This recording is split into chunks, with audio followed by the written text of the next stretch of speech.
everyone. Welcome back Hello. to your podcast, our podcast, the Popular Side Podcast. As usual, we have Yinka Yusuf Hello. and Akande K. Mr. YY, what is Yes, going on boss. with you tonight? I'm good. I'm very good. Yeah? Yeah.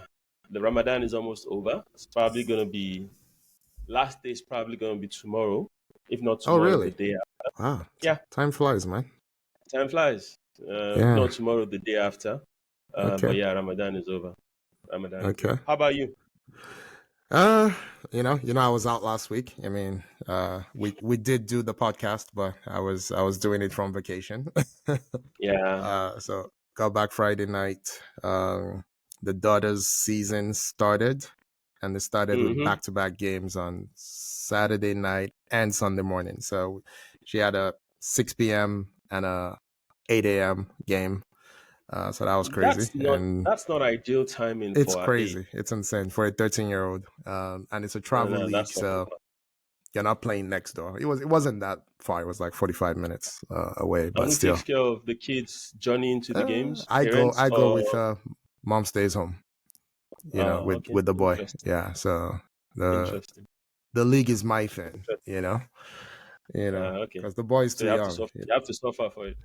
It's okay. It's okay. I love it. I love it. It's good to see the improvements. It's good to see they won the first game 1-0, and then they lost Mm-hmm. 5-3 today. But they came back Was from that a penalty shootout or a no, normal game no, 5? just they came back from 0-4 down and scored three Wow. goals. Yeah, so it was Then four the guys three. started. Yeah, scored four Then it was three, and then they conceded another one. So it builds character, as they say. You know, yeah, it does. It does. it It builds does. character. That's good. Yeah. So So we are recording on 7th of April, Sunday evening. Anaki, what do we have for our people today? what do we have? So we had two sets of games in the EPL. We had midweek games and then we had weekend Mm-hmm. games. So we're gonna talk about that. Uh, Mm-hmm. we'll do our other top 5 league reviews. There were some seismic events in the Bundesliga, Yep. which we will enjoy talking about. And we have the Champions League quarterfinals are coming up on Tuesday and Wednesday. This is it now. Yep. It's going to be, Tuesday, Wednesday, and then the week after, second leg, also Tuesday, Wednesday, and then 2 weeks after that, the semifinals. So it's coming down to crunch time.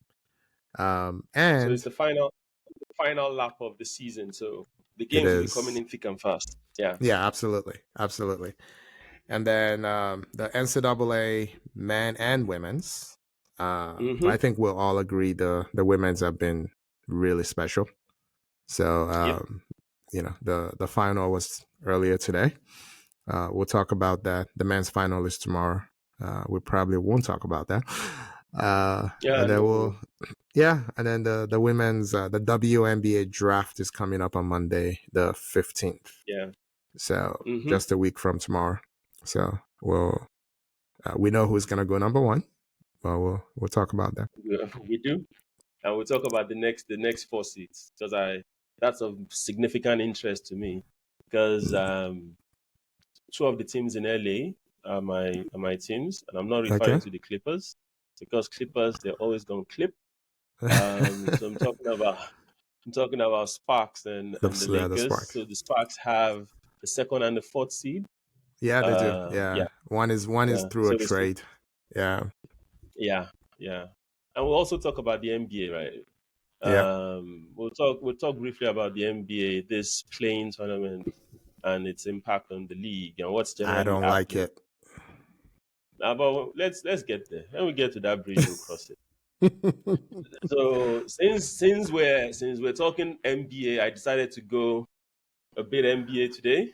Oh, that's what you So did. this Well, is a Christmas edition for the New Jersey Nets. I think this is okay. like 5 or 6 years ago. They're now But I'm called the sure Brooklyn you are, Nets. They're now called the Brooklyn Nets. Yeah. Yeah, they moved I'm from sure New Jersey. you are I you're mean, supporting us now. So I because mean, your I team are mean, back on top of the league.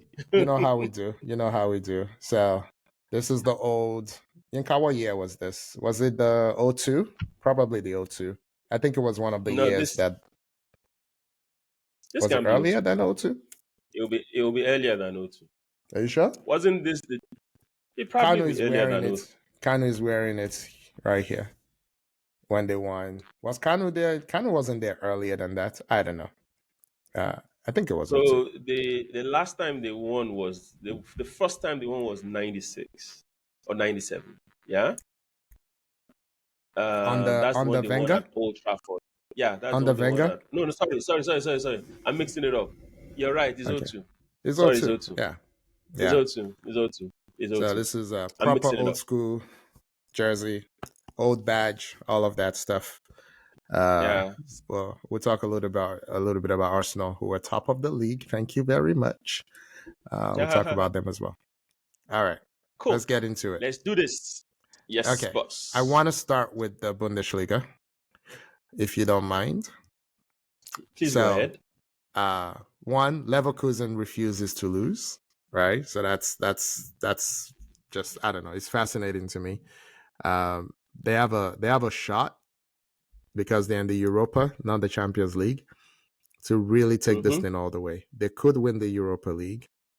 They're definitely going to win the Bundesliga. And then Mm-hmm. who knows in the domestic cups? There's only one cup left, right? Is it two cups in Germany? I think it's only one. It's only There's one. only one. Okay. So they really could go for a treble and go all the way. Which reminds me, Yinka, there was a Yes, time, sir. You mean the 2001, 2002, Bayern when Leverkusen? Bayer Leverkusen were going for the treble and 1-0.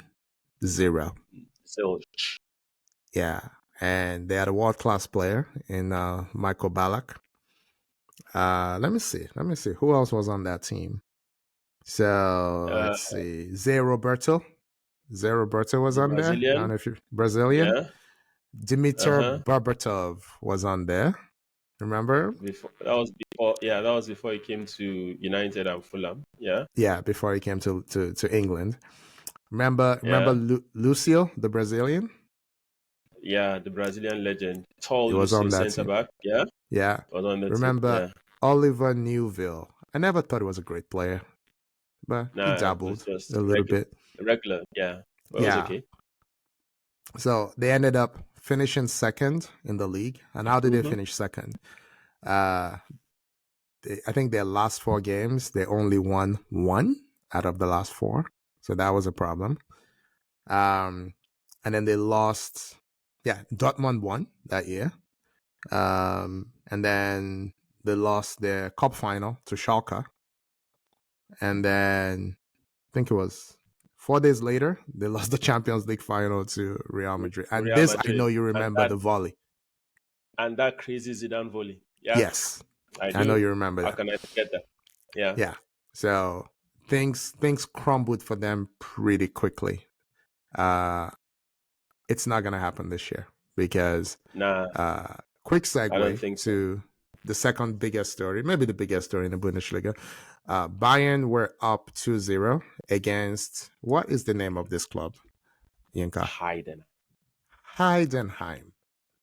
Now, Heidenheim are kind of giant killers, or at least giants refuse to diers, however you want to say it, because they've done this. They've done this a few times. They've come back from being down against big teams, right?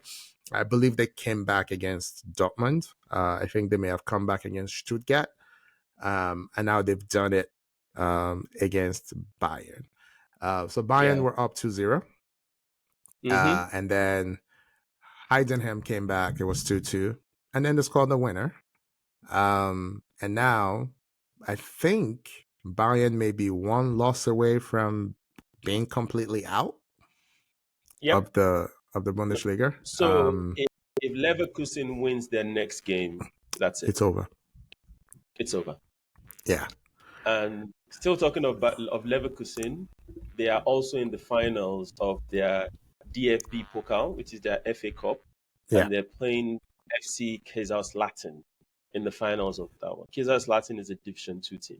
Is an Yeah, right now. They're a obvious big club, though. team. They're not a tiny Yeah, club, but they're just, they're not a tiny club. They're languishing in the second division right now. yeah. So at least Leverkusen will win 2 trophies this season. At least. Yeah. Liverpool might be the only team that can stop them from winning the Europa League. Yeah. But yeah, I think they'll do a double in Germany. So, can we talk about what we think will happen to Leverkusen next season? We think their coach is going to stay. Who really knows, right? Yeah. Maybe he's just playing mind games. He But has said he will stay. yeah, he said. Well, he said. Came out Well, he during the week said and that. said he will stay. Yeah. So he's not going to go to Bayern. He's not going to go to Liverpool. Who else? Which other big club has a opening? That's pretty much it. Madrid, we're looking at him too. Madrid, yeah. Yep. So we're looking at him. But Bayer Leverkusen, do they have a ceiling? And I ask because Bayern are Bayern, right? They're not going to stay down for too long. Dortmund refused to act like a big club, but they're like a giant, massive club, right? Mm. Leverkusen technically are not a massive club. You look at the area they are in Germany. Cologne is bigger, right? In their corner of Germany. Cologne is the big club in that area, even though they're falling on hard fortunes lately. And this is the club sponsored by Bayer, the pharmaceutical giants. So they're kind of sponsored, but they're not massive. I don't think they can keep doing this every year. They're not City, and the way financing works in Germany, I don't think you can just come in and just spend a bunch of money. So what do you think is going to happen to them next season? But they didn't spend a bunch of money to get here. That's the interesting bit, right? So if I kind of allocate the current success to different factors, I'll say I'll give the coach like 40-50% of it, right? That's huge. I think he's been, I mean, you can see the effect. Then his recruitment has been fantastic also. When you, inclusive, and so many other people were saying Granit Xhaka is a liability, Granit Xhaka can't play, the coach says, I want him. And he might actually be Leverkusen's player. It might be the Bundesliga player of the year, which is going to be the second time he'll win it. He won it when he was with Mönchengladbach before he came to Arsenal. It's going to be the second time he'll win it. And he kind of brings that calm, that, like senior profile to that Leverkusen midfield and gives players like Florian Wirtz, what's his name? Patrick Schick, Frimpong. It gives everybody the freedom to do whatever they want to do. Leverkusen don't have a major superstar. Their high profile or most skillful player is Florian Wirtz. Florian Wirtz is probably 20 now. He's been dubbed, the German player of the future and stuff like that. If the owners of the club don't turn this into a business venture and they kind of keep this team together, and remember the Nigerian striker Victor Boniface has been injured for a long time. Yeah, he started the season on fire and he got injured, and Patrick Schick took over and continued with the with the impressive form, and that's how they've been able to manage. But Boniface is back. If that whole team stays together, they have the right mix, right, of players that are not necessarily superstars but are good enough. This will look like, you remember the Ajax team that the Van der Beek, the Freddie de Jong, that Ajax team that showed Real Madrid all those guys. All those guys. It kind of reminds me of that team. Because now that the team is has broken up, the Ajax team, you're looking at those players and you're like, you guys are not really that individually fantastic, right? How are you so good, combined, right? So that's what's happening to Leverkusen. I believe if they keep the bunch of the team together and strengthen in some major areas, I think they might give Bayern a run for their money again next season. Frankly. Yeah, I think Frimpong will leave, but we'll see. He'll probably So leave. Frimpong might go to. See, let me put it this way: who are the big money spenders right now? It's EPL England. clubs. Yeah, It's England. EPL clubs. And Yeah, EPL clubs are also now they're kind of watching their finances because of the pianist rules. yeah. Frimpong is probably shorter than the Brighton right back. What's his name? Lamptey. Lamptey. Lamptey, yeah. Yeah. It's probably shorter than Lamptey. Mm-hmm. That's not a good recipe for English football. You need tall right backs. You need tall defenders all in all. I'm sure he makes up for that with speed and gal and finishing up front. So he's a very good offensive right back. That's what I'm saying. Defensively, there are some major questions. Yeah. Um, so I don't think Frimpong will leave. I think he'll stay. Um, I think the people that they might actually cash in on will be the likes of the Nigerian guy Victor Boniface. Mm. Although this is just done one season, I think people have seen enough. I think one of the English clubs will pounce and they'll get him. He's big, he's strong. You know, they're gonna get him. I don't. I'll be surprised if he's still at Leverkusen next season. Yeah. Um, and if you look at their midfield, they're just regular players that are hardworking. Andrich, Ezekiel Palacios, they're good, but there's nothing flashy, you know. And they have two African centre backs. One is from Burkina Faso, the other one is from Cote d'Ivoire, who actually played for Cote d'Ivoire in the finals of the Nations Cup. That is Odilon Kusunu. Mm. But yeah, they just have regular players. The most attractive player there is Florian Wirtz, who is a superstar in the making. So I think they're going to keep this together, probably lose one or two players, and they're going to Yeah. give Bayern a run for their money again next season. Do I also Yeah. think they'll finish the league unbeaten? I think Yeah, I they think so will, too. as in the I, league, but I don't think they're going to win the Europa Cup. I think Liverpool will win that. So, so yeah, doesn't that that's it. depend on what happens to Liverpool in the EPL? Because if Liverpool are still in the running, that's the only area where they can really get an advantage on City and and Arsenal, which is they can play slightly weaker teams in the Europa. City and Arsenal cannot play weaker teams in the Champions League. So I don't know. Maybe that's something club decides to do. But you and I know club. It's very stubborn. Yeah.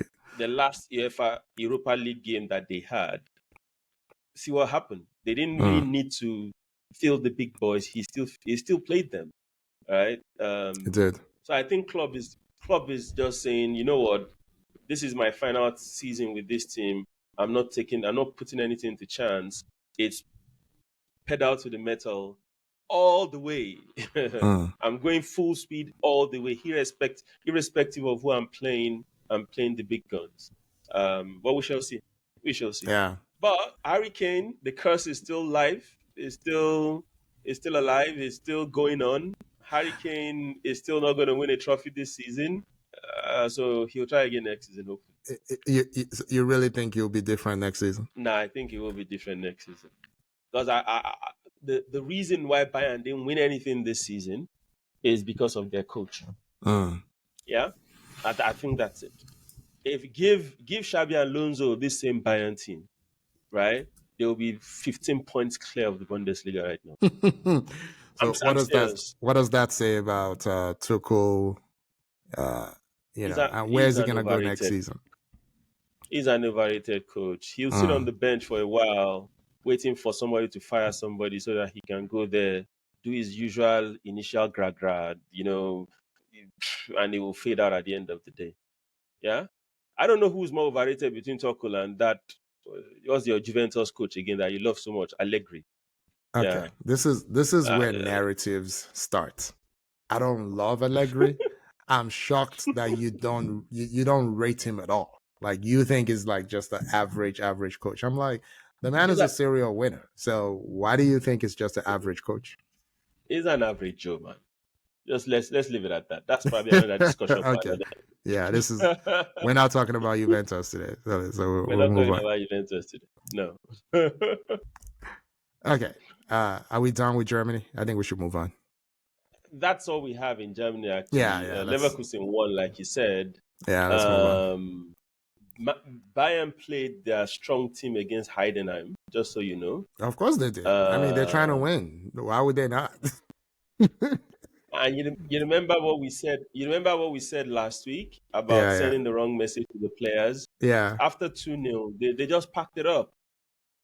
So what we said last week is coming to fruition now. You can see yeah, the team just didn't care. They didn't bother.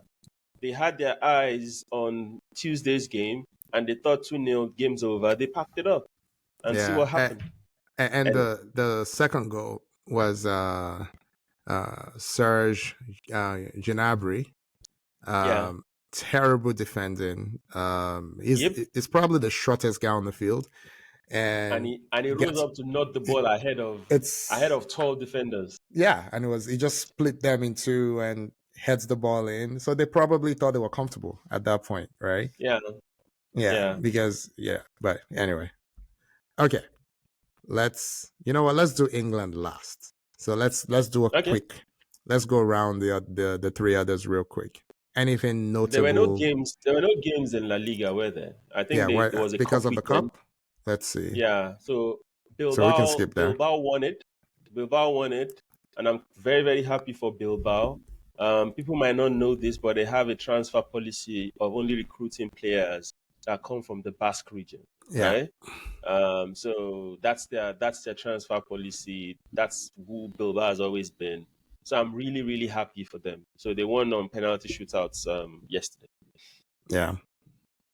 Syria, Inter play tomorrow on Monday. Every other person won. I think Juve won. Milan won. Napoli also won earlier on today 4-2. Osimhen came on and he sparked. I think they were losing 2-0 and he scored 2-1. Then they ended up winning 4-2 or thereabout. Or Mm. 4-3 or so. I can't remember the score. But like we said, it's cuttings in Syria already. Oh Inter yeah, are going to it's win it. been it's been for weeks. They're 11 points ahead. They still have a game in hand, which they'll probably win. So Inter are going to win Syria. Why are we still talking about the French League, Akin? I don't think there's anything We to talk really about. unless there was any more drama between Enrique and Mr. Mbappe. We don't need to talk about it. Yeah, I think they're just playing it cool now. They're focusing on the Champions League. They played a B team yesterday. I can't remember what the final score was, but they were losing at a point. I can check that. But PSG is gonna win. It's gonna win, and they're focusing on the Barca game on Wednesday. Okay, Mm. so that's the quick trip around. And So I now we think go to England. we can settle on the EPL. So They had two game weeks. yeah, One was on Tuesday, Wednesday, Thursday, and then the other game week was this weekend. Saturday and So Sunday. what's the top game? What was your top game for the week? For the For midweek both games? weeks combined. No. Both weeks. Let's start with the midweek game. Then we can come to the Honestly, weekend games. it was so we knew, Liverpool, Sheffield United should be a walkover, right? For Liverpool. The odds were Mm-hmm. very interesting, right? So the odds of Sheffield United win was 25-1. For those who Yeah, don't dabble in odds, like Yinka doesn't, like me. I Explain don't to me either, to what be that honest. means, I don't please. know anything. I don't know anything about betting or whatever. But that means, you bet £1 and they win, You you get win 25. £25, right? So that's a lot. So 25-1. Yeah. The odds of a draw was 13-1, right? You bet £1, you win 13 if they draw. The odds of Liverpool winning was 1 Mm-hmm. to 16, which means it's a foregone conclusion. You had to give the house £16 to win £1, which doesn't make any sense, right?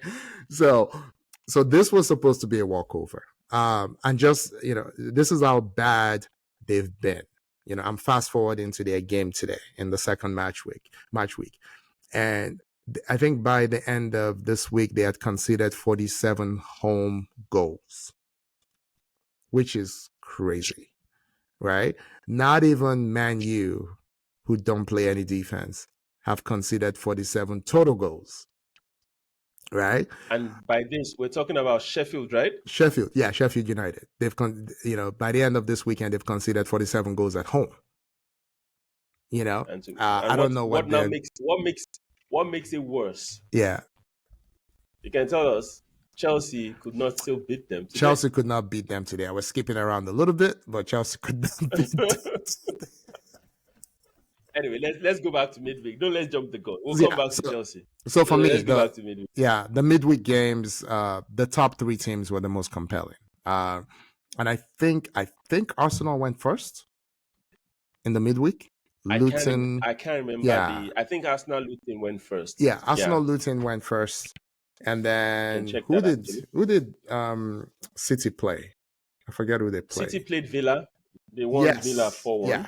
So played Villa, thumped them, and then the next day was Liverpool, Sheffield, and there was like a 5-minute period where Sheffield came back and drew 1-1, and I had some hope, and then the game ended 3-1. So at the end of the day, Yeah. um, Liverpool were back at the top of the league, 2 points ahead um, of Arsenal, 3 points ahead of City, and then you go back So to go ahead. so you are you missed out on the game of the week actually. Yeah. Do we have to talk about it? Yeah. You're right. We Man need U Chelsea. Go for it. we need to talk about that game. Go That for it. game Go that for it. game was If you like that mediocrity, game why was not? that game was a disaster on all levels, Go right? for it. This is the second game in the space of a week where United will drop points in injury time. So the game before they were away to Brentford, they scored. We thought they had won. You remember Yeah, we discussed this. we talked And about it. Brentford went the other way and they scored. Yeah. Yeah. So they scored, and this was in injury time. So Chelsea's equalized. So they were leading 3-2 into injury time. Mm. Yeah. Chelsea's equalizer was a penalty where, for me, that penalty was more like the guy had a brain fart, as in Diego Dallo. You could have stopped the defender outside the box, take a Yeah. yellow card, take a free kick. You let him pull you into the box, and you now decide to do a slide tackle, Mm-hmm. right? And see, the touch was very small, but what's his name? Madueke was going full speed, and for me that was a penalty. VAR was checking it for a minute or two. I I'm like, what are don't you know what checking? there was to check. I Just don't look at understand it. Dalot's reaction. It tells Yeah. you he knew he fouled him. Yeah. Yeah, he knew it, And then Cole Palmer steps up, scores the penalty. And I'm like, interesting. Let's see what will happen. Like 2 minutes later or 1 minute Mm-hmm. after they passed, there was a corner kick. Cole Palmer was in the box, or well, close to the Chelsea box. He was alone. It was like he was on an island. There was nobody within like 10, 15 yards of him. No Man U player. All of them were in the box. He gets the ball, controls it, fires it with the left foot, gets deflected off. I can't remember who. And he goes in, and Chelsea win the game 4-3. And this goes back to what we talked about last week with respect to United. Mm-hmm. United fans might not love to hear this, right? And I'll say it again. Tell Y'all them. need to disband that whole team. I'm serious, because this is the height of mental weakness. This is lack of leadership.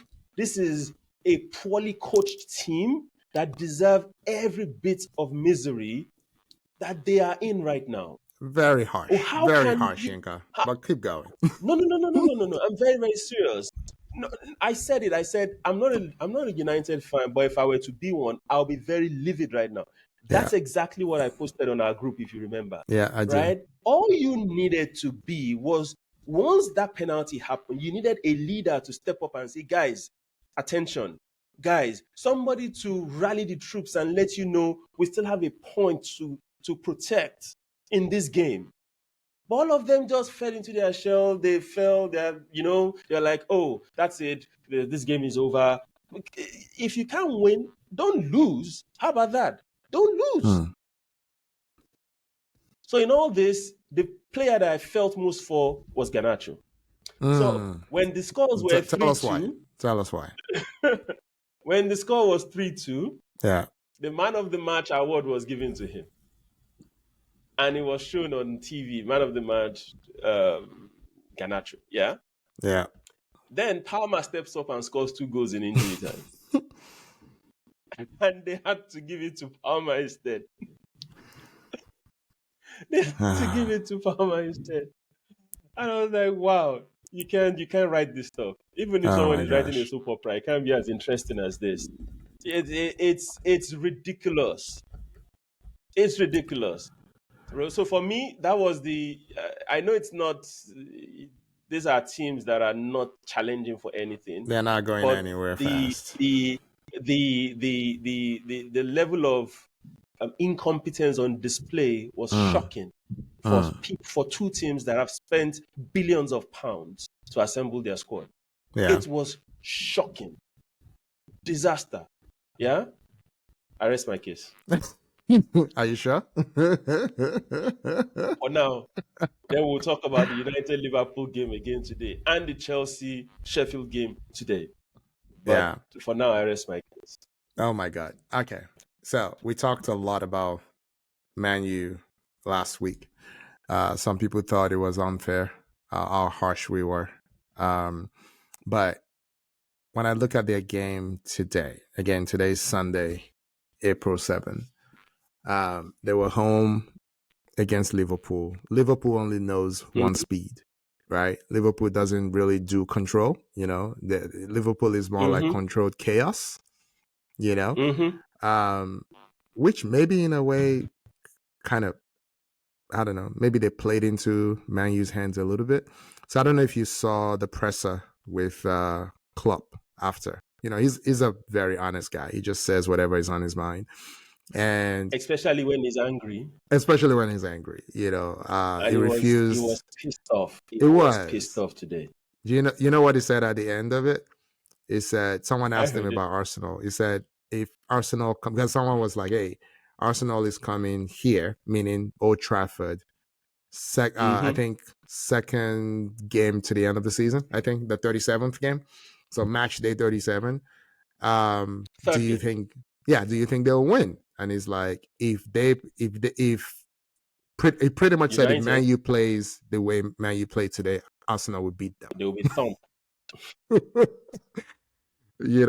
Meaning his own team should have won was what he was really trying to say. So I thought that was interesting. But I continue to think. Have you seen the stats of the game today? Oh, tell us. The first half was 15 shots for Liverpool and 0 for Man U. That I know. Tell us the others. So, it's for me. Before I tell you the stats, I think Liverpool bottled that game. That's fair. Don't let's sugarcoat it.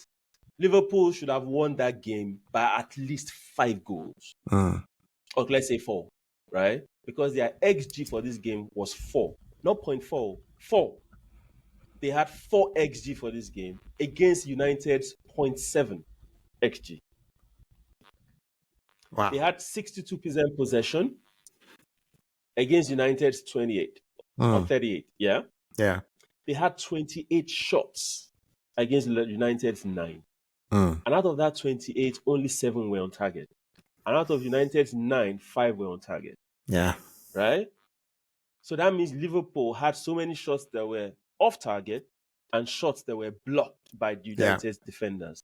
In summary, their finishing today was poor, atrocious.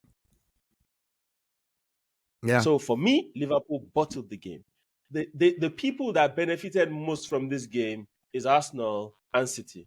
Absolutely. It would have been a perfect game for both of them if Wan-Bissaka did not give away that penalty kick. And frankly, I think, Akin, I'll start revisiting my Donkey of the Week episode. My Donkey of the Week section. You think Wan-Bissaka was the Donkey of the Week? Because there've been plenty donkeys and I've been ignoring. But now I think I'll revisit my Donkey of the Week session. And Donkey of the Week, just let me digress a bit. So this is a shout out to one of my big brothers, Deji Tinubu, who's no longer with us, God bless his soul. If you remember, Akin, when we were younger, they used to have a program called 90 Minutes. So it was Deji Omotoyinbo, Deji Tinubu, and Bode Ogunti. Mm. So I know Deji very well. Okay. So every time I say Donkey of the Week, it's because of him. He had a session then on 90 Minutes called Donkey Called of the Week. Donkey of the Week. Yeah. So yeah, and he was a great Nottingham Forest fan, Oh right? Lord. I'm telling you, I kept every time I see him, I say, why Forest? He said, I mean, how old that's who was I've he? They were good supported in all the 80s, along. I guess. Yeah. Exactly, yeah, Anyway, so sorry, I digressed. It No, just no, it all just good. came to my mind. So Wan Bissaka he is my donkey of the week, That right? was bad. Because that tackle was completely unnecessary, Yeah, that was bad. completely unnecessary. That was Yeah, bad. and it would have just been perfect. But as it is, I think Arsenal fans are happy. Oh yeah. City fans Oh are yeah. happy. Yeah. Because So, yeah. So let me just say one, maybe two things on hmm Man U before we move on. I don't think there's any coaching going on at Man U. It's a disgrace. No one's getting better. You can talk about Maino. That's just pure talent. The kid is not getting coached. The kid has a football brain and he has real skill, right? It's still, when you told me he was 18 years old, I was shocked. I thought it was 20, yeah, he's right? I knew 18. he was young. I didn't know he was He's 18 18. young. He has a great future ahead of him. He will not get Yep. there under this manager, under this structure. There is no coaching happening. So this is what I mean, right? I think you and I have kind of argued about this in the past. You take Holland and chuck him. Pep doesn't really buy obvious superstar players. Look, you know a lot of ball, so you can disagree with me. But Bernardo Silva, Pep wasn't fighting anyone for Bernardo's signature. And even though Bernardo had gotten to the semifinals of the Champions League, that is not an obvious player. That is a flawed player. I don't know if you're familiar with Moneyball in baseball or whatever. Pep is pretty much a Yeah. Moneyball manager. hmm Like when Kyle Walker is now regarded as one of the best right backs in the world, blah, blah, blah. I'm not listening to the press. I know what they said about him when City bought him. People laughed. They're like, "You paid 50 million for that?" Same thing with John Stones. You paid 50 million for that. He can't defend. That's what everyone said. I mean, I can go, and then the other ones that worked out, Ruben Diaz, no one who watches the EPL knew who he was unless they want to lie because they don't watch the Portuguese league. They're just lying to you. So I don't remember Pep going into the market and buying obvious superstars, right? So that tells me Pep has a system and Pep coaches. Okay, so that's Pep. Klopp is the same way. Klopp has a system. He finds players that fit the system. They mostly work out. This man rebuilt his midfield in one summer. I'm sorry. That man knows what he's doing in one summer. Okay, and at least one of the players, Endo, no one who watches the EPL has ever heard of or had ever heard of. Okay, and then you come to Ten Hag. We talked about choosing Anthony over Kudus, which is like suicidal. But then I'm like, no one has gotten better on this team. Your captain is a relic. Every progressive manager has pretty much gotten rid of the number 10. There's no real number 10 in world football anymore. They've all been forced to retire or to reinvent themselves as a left 8 or a right 8. No one plays with a number 10 anymore. But you have a number 10 who doesn't track back, who doesn't tackle, who gets pushed off the ball and he whines, every play. I'm like, what are you doing? So there is no coaching happening. Wan Bissaka used to be a good defender, can't advance the ball. Now he can't defend anymore. What's Maguire doing there? He tried to advance the ball out of the box today and didn't feel the guy over his shoulder. I'm like, this is like schoolboy errors. Like, what are you doing? So anyway, that's my United take. I don't want to be accused of being anti-United, but it's a disgrace to football. What's going on over there? No, but what you're saying, I mean, I totally agree with you. and it also aligns with what I said last episode, right? Ten Hag is just, he doesn't know what he's doing. He's buying players just because, oh, this guy had a good season at wherever he was Yeah. before coming to United. Not really saying, how does this guy fit into my team? And you made a very, very fantastic point on Pep. Mm. Pep knows the kind of players he wants. I want ball playing centre backs, right? Big, strong ball playing centre backs. Where do I get them? Go look for them. The club says, oh, what, 50 million? Okay, no worries. We have the money. I don't even Yeah. want to argue with you. Give me my player. That's Pep, right? Pep looked at David Silva and was like, who's the closest to David Silva? I will be losing him shortly. He went to get Bernardo Silva. Absolutely. Yeah. When Pep had Phil Foden and it was just easing him into the main team, a lot of English press, they were shouting, let him "Why are play. you not playing Foden? Let him play." And he's like, "I know what I'm doing. Yeah. Give it time. He's not ready yet. When he's ready, y'all will know." Now we know because he's ready. You can see the way Foden is playing. That shows you a coach that knows what he's doing. It shows you a coach that knows what he's doing. Yeah. Ten Hag is he's lost, like he's in a maze and he doesn't know what he's doing. He doesn't. The only two people that are having a good season for United is Garnacho and Mino. And it's because he wasn't intentional. Yeah. He's just like, oh, I don't have a choice. I'd rather just play the kids. So I can give that to him. But for me, that could have been anybody. That could have been anybody. But you can see they're not getting any coaching. Garnacho, they're not. Garnacho doesn't play with football sense. He plays on instinct. He's not getting coached. Like it's fast, it's speedy. He's not really involved in the game. He's just out there on an island. If he can make something happen, he makes it happen. He will. Yeah. Even the game today, you remember when you asked me how it was minor, I told you 18. Yeah. And you said, wow. And I told you he's had a poor game up until he scored. True. And you were just saying it in general. Yeah. Because if you look at the game, Liverpool were just breaking United.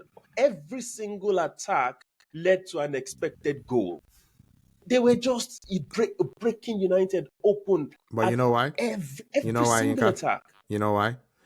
Who was Mino's midfield? He played in midfield today, right?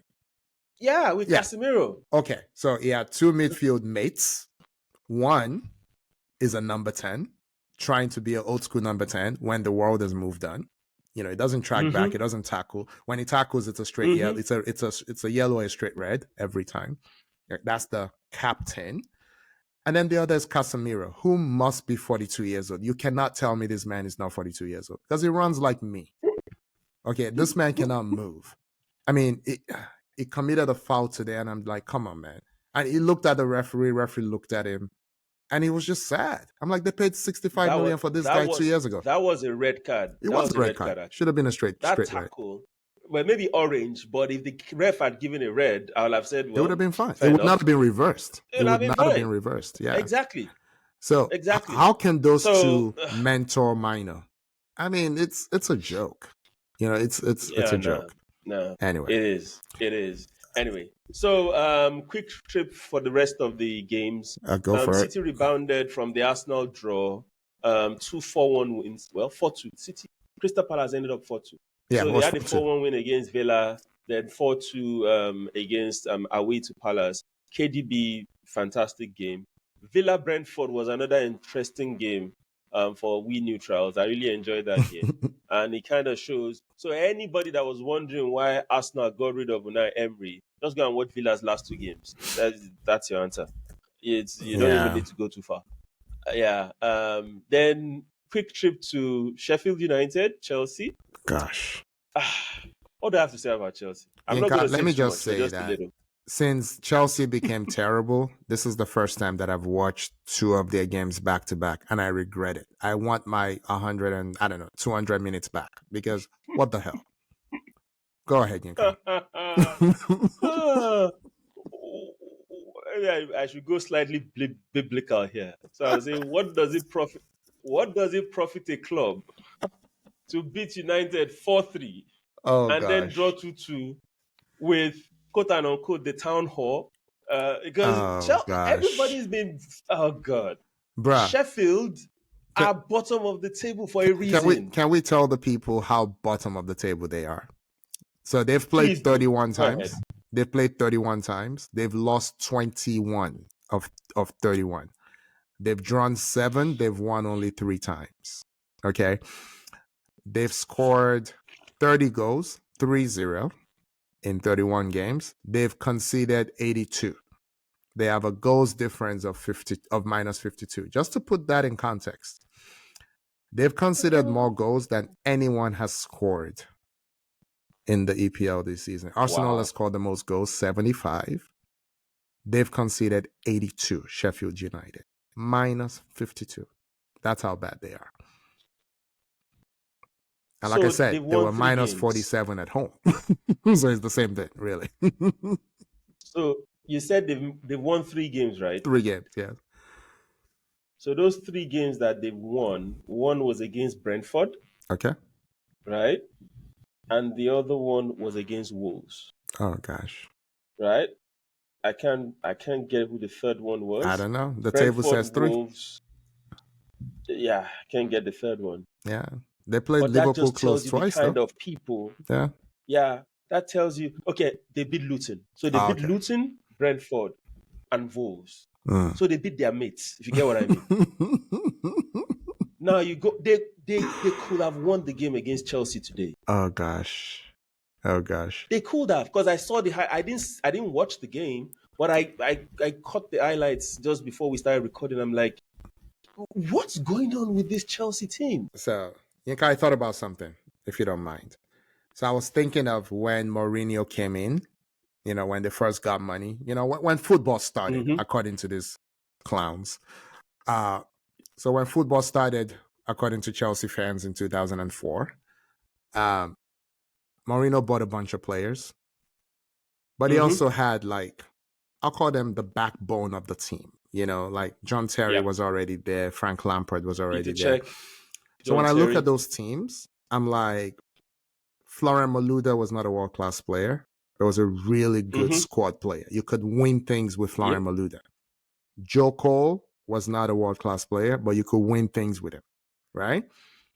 Even Wayne Bridge, right? Not a world-class player, maybe not even a great player, but it was serviceable. You could win things with him.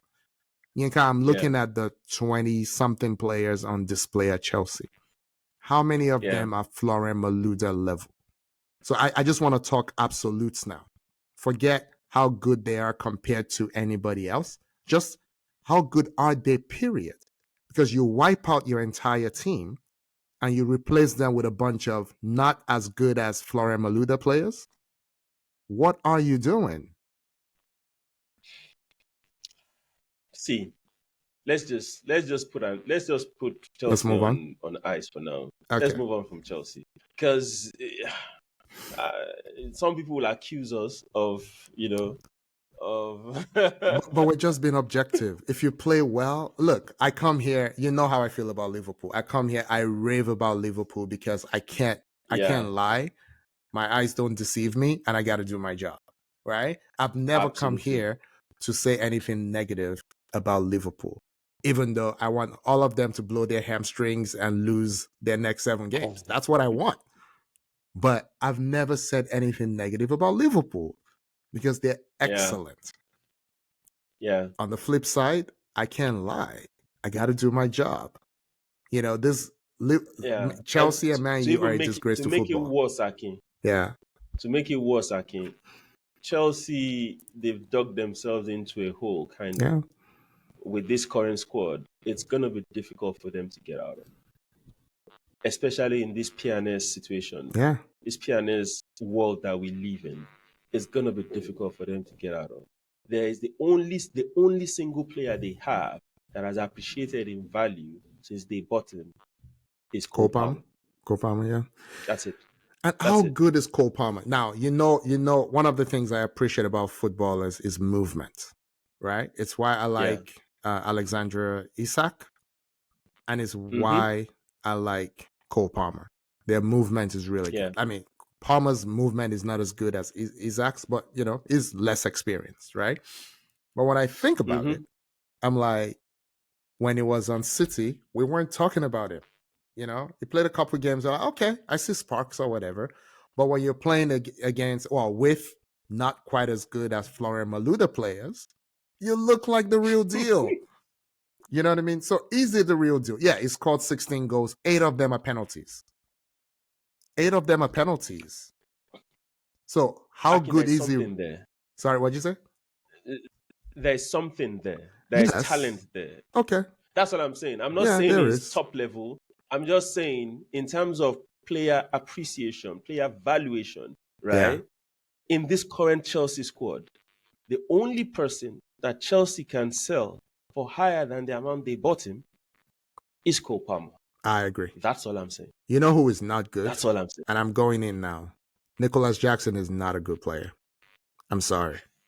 He's not good. I saw him again today. I'm like, why is this spectacle on my TV? This is a shame. This is terrible. It's awful. Oh. Okay. Unfortunately for them, Akin, I agree with your position on Jackson, by the way. He had just one good season with Villarreal and you thought that was enough. Anyway, so the other player that Chelsea has that has the potential, unfortunately, the guy is playing the same position with Cole Palmer. So he hasn't been playing since. Who is Noni Madueke? Noni Madueke. Yeah. The Nigerian boy that was at PSV. Noni played today. Noni played very well today. And I've been saying, why is Noni not getting games? But Noni is playing the exact same position as Mr. Cole Palmer. So Madueke, so they have a bunch of Nigerians, so I confuse my average Nigerians. Is the one who came in and caused the penalty against Man U, right? Yes. That's the one. That one. Because when he came in, it changed the game against Man U. I do agree with you. Nani has some talent. There is some talent there. I personally like Nkunku. I'm a big fan of Nkunku. I don't know if it fits. Oh, not saying Nkunku is. It's not fit. I meant actually fit within the team because they bought him for a different team. We'll never know. They bought him for a different team. They didn't buy him for this team. You know what I mean? When he was coming, he thought he was coming into a team that was ready to win another Champions League, that was ready to win FA Cups and stuff, right? But now is with a bunch of kids who are not as good as Florian Malouda. You know what I'm saying? Yeah. So anyway, I don't know. You know what? Okay. Let's move on from. We can continue, digging into Chelsea, but let's leave them for now. Let's move on. Your team, Luton, had a well-deserved win yesterday against Bournemouth. That was good for them. Their number 9 was crying. I forget the dude's name. It was crying. Forgotten his name. Yeah, it was emotional scenes at the end. Everybody was happy. Look, at the end of the day, they always put in an honest shift. I think Rob Edwards, their coach, can coach. I really do. I believe in him. I do too. I believe in Vincent Kompany. That's the striker's name. Was it Morris? Yes, Morris. Yeah. Morris, I'm sad that they might go down. I'm sad that Burnley will go down. I hope Edwards and company keep their jobs. I think they're. And I think they should. They should come back. I think they will come back. The only team that I think should go down and never come back is Sheffield. Sheffield, I agree. Nah. I agree. No way. I've been very impressed with the both coaches because again, for me, it's look at the players they have. Are they getting better day to day? Do I see a style? Is it obvious what the coach is trying to do? Is he transmitting it to the players? Are they doing? If you can't do it well just because you're limited, I'm okay with that. But are you receiving instruction? Are you transmitting? Is it being transmitted to you, and are you translating it on the field? And I think the answer is yes, and yes at Burnley and at Luton. At Old Trafford, not so much. But I'm not gonna take the bait and talk about. Let's talk about my other team real quick. So I wanted to share. The other team now? Arsenal. Come on now. Top team in the league. Stop playing. Stop playing. Okay. For now. No. So I've been accused. You've been accused of turning this little venture into an Arsenal podcast. I think subconsciously that's made us not talk about Arsenal, which is crazy because all of you people, I don't agree with you. All of you tell me the EPL is the best league, blah, blah, blah, blah, blah. If you're top of the best league, you should be talked about. So I'm going to talk about Arsenal now. I'll keep it short so I don't get accused again. This is what Arsenal has been doing in 2024, right? Arsenal has played, I think, don't quote me, 11 games maybe, and In won 10 2024, in 24, I probably. think. Yeah. One draw against City. Why is the draw against City important?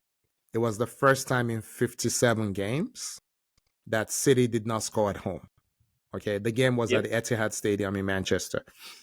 So that was the first time since October 2021, 57 games that City didn't score at home. In 3 games against City this season, the Community Shield in London and at Manchester, Haaland has had 0 shots on target against Arsenal. 0 shots on target.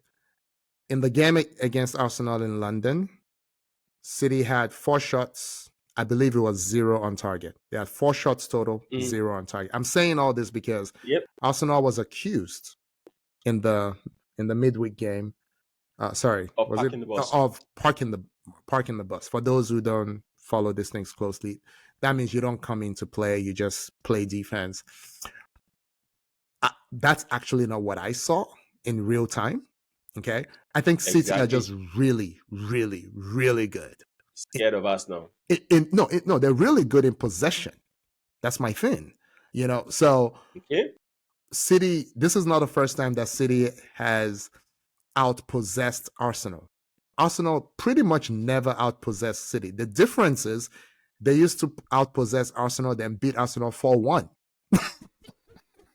This time, they outpossessed Arsenal and couldn't break Arsenal down. But let me keep going. Go ahead, Yinka. So I was going to tell you that possession doesn't really matter in this case because City's 70-something% possession 71 led to only 1 shot on target. Yeah. And Arsenal's 28 whatever possession 29, yeah, led to 2 shots on target. I know. So actually, Arsenal actually had more shots on target than City in that game. But you can't talk to you can't talk to our hater friends about this. You know this. Come on now, stop wasting time. So in those 11 games in 2024, Arsenal have scored 38 league goals, right? 38. No other team has scored, more than 31. Okay. They've conceded only 4 times in 2024. That's at least 6 fewer than any other side. At least 6. They've kept 7 clean sheets in 2024. That's at least 2 more than any other side. Right? So now, keep in mind, the teams that are second it's not one team that is second. It's 3 different teams that are second. Arsenal is first in all these things, right? So I have no idea whether Arsenal will win the league or not. I know for the haters, that's all they care about. It's very possible that Arsenal will not win the league and not win the Champions League. And those are the standards. City has raised the standards so high that you can do all these things. You can get 4 points off of Liverpool, 4 points off of City, and not win the league because you had a 3-game blip in December where you couldn't score. That's how crazy it is. But I'm not going to come back and say they bottled it. With 7 games to go, I'm very happy with where we are. What I always wanted was, can we go into the last month of the season in contention? Good enough for me. What do you think? Yeah. So I agree with you. And a lot of people that just quickly switch, when you say all this thing, the next thing they say is, if you don't win the league, it doesn't matter. Yeah. And I'm crazy. like, you've been, this is lazy thinking, right?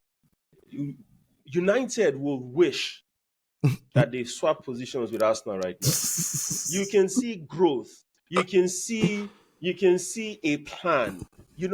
Edu was talking the other day. Edu said, we already know what we're going to do in the summer. You know, this shows that synergy between the owners, the technical director, and the coach. Yeah. Everybody is on the same page. I look at Chelsea, I look at United, and I don't feel the same way. I don't feel the same way.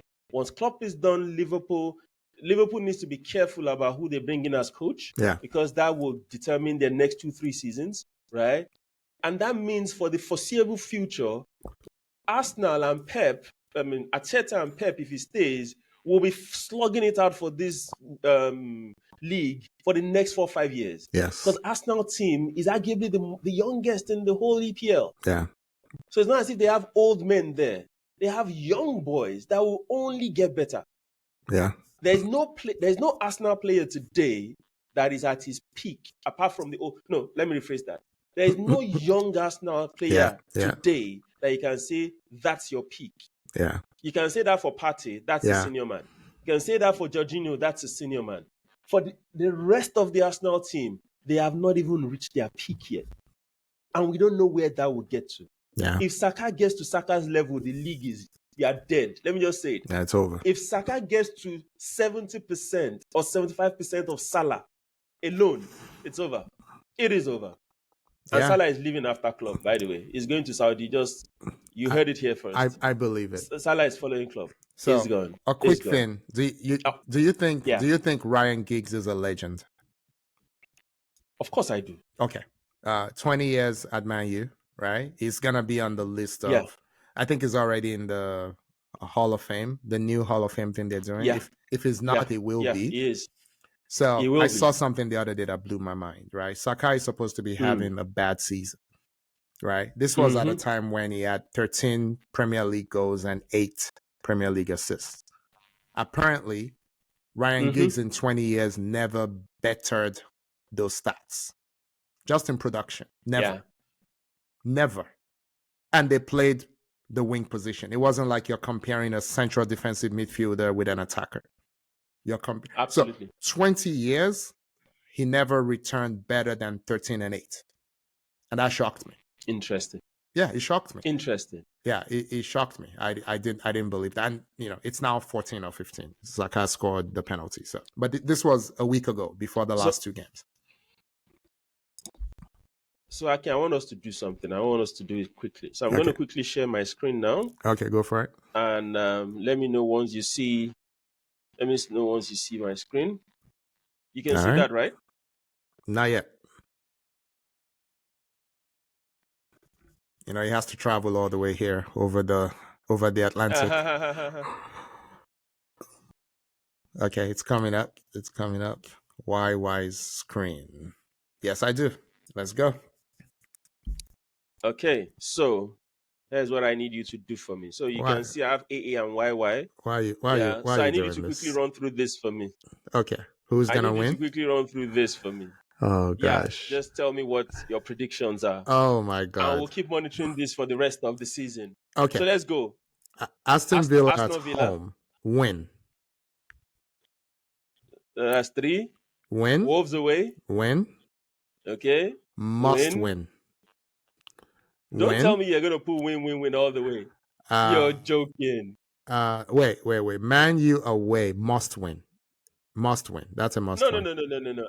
You told me I shouldn't sit on the fence. I'm not. I said must win. Meaning win plus. So it's win. Yeah. Okay. So yes. So I can say that you expect Arsenal to win the rest of their 7 games for the season. That's what you're saying. I think we don't have a choice. Yes. That's what I'm going with. No. Yes. So do you think Liverpool will drop any points in all their games? So I can give them 3-3 all the way too? Honestly, I think they've dropped their last set of points. And this is the problem. These guys are relentless. I think they'll all win out. I do. So you think everybody will win out? I think we're seeing something we've never seen before in world football. And I think Pep is the reason for this. Look, Arteta went and retooled his teams so they could last, so they could win 10 out of 11. And that 11 they didn't win, they almost won. And it was against City. It's crazy. These are the standards. If you don't win out, You're not. Look, will 92 points have won the league in any of the last few years? Maybe once or twice. It would have won the league, the championship, it would have won the whole. No, but the I think whole in of the England. last 6 years, 92 would have won only twice. I'm not checking right now because City but there. in those earlier days, yeah. I mean, if Alex Ferguson days, you're 92. Oh yeah, the next person will probably be on Invincibles 70 won or with something. 90. The Invincibles were 90. Exactly. Yeah. So, but Exactly. I'm saying Pep has won 5 out of 6. In those 6 seasons, I think 92 points would have won only twice. That's what I'm saying. Maybe even once, to be honest. Because last year, 89 points won last year or something like that. Or 90 points. 90 points won last year. Go ahead. So I believe, right, that each and every one of these teams will still drop points. I know that's what you think. I just don't think it's going to happen. So I think Arsenal, I will be very, very surprised if Arsenal get maximum points from Spurs away and United away. I think those two are the surest for me. Okay. They're not slipping. I also believe, hear me out. Go on. I also believe that Liverpool, they're going to slip up somewhere. Most likely away to Villa, right? Or home to Spurs. Okay? Okay. City is where I have a problem, right? All these games, the only problematic game for City is away to Spurs. So right now, Brighton away is tough. Not with the way Brighton played against Arsenal. I was disappointed, actually. But going back to my point, Spurs have a significant role to play in who's going to be champions. They do. That's all I have to say. And that's City's bogey team. It's not much of a bogey. Exactly. But that's their bogey team. The only team that all the 3 teams are playing will be Wolves and Spurs, right? Mm-hmm. Wolves, it's a sure banker for the 3 teams. They're going to win those games. But Spurs, they can really be the, what Yorubas call Afobaje. Yeah? Kingmaker. They can, they're kingmakers. They can really throw spanners in the works for any of these. Okay. So it's interesting. I wanted our viewers and our listeners to see, just to have this and see how you think. Because you've mentioned this a lot of times. You said all the 3 teams will win out. I don't think that's the case, but it's just interesting. Okay. Anyway. Inka, let me tell you something. 5 of the last 6, I said City has won, right? So in those, only twice, I just confirmed it. Only twice did someone win with under 92 points. Wow. So, there was 86 somewhere. There was 89 last year, so that's easy. And then City won with 86 in 2021. Wow. 2020, 2021. Yeah. Man U came second. That was the second they celebrated with 74 points. So interesting. Yeah, but remember, in all those runs, they all used to get 6 points from Arsenal. Yeah, 6 points and probably like 10 goals. Yeah. So that might be the difference. That might be the difference. Yeah. It's that simple, because we know it is. Yeah. So, but anyway, okay. So as we wrap this up, just to let our fans know, United ran on the spot again, and they are still on -1 goals difference. Did you say they ran on the spot? That's what it is. In fact, I don't know what to call it this time around. They're worse though. Because they were at 0 before. They were 0. They were 0 before. Yeah. And then -1. They're Chelsea's -1. on +3. Oh, God. So it's a disaster. Chelsea left. Chelsea are now on the first page of the table. They were leading the second page of the table for like several weeks. Now they're 9th. There's a chance they'll catch United. They're only 2 points behind and have a better goals differential. Are they? Oh no, they're 5 points. Sorry, they're 5 points. I was looking at Newcastle. They're 5. But they can still catch United. They have a game in hand. Over United. They can still catch United. Yeah, they can. They have a game in hand. Yeah. Okay. So let's quickly do a preview of the Champions League games. Let's do it. Bayern. Arsenal's at home to Bayern. Real Madrid at home to City. Atletico Madrid at home to Dortmund. And PSG at home to Barcelona. Are we predicting so first leg. the first legs? Or are we predicting the overall tie? Let's just do first leg only. Right? Okay. Then we can do the second leg based on the outcome of the first leg, if you get what I mean. Arsenal has to win, so I'm gonna say Arsenal will win. Okay. I think City will go to Real. City will go to Real and beat Real.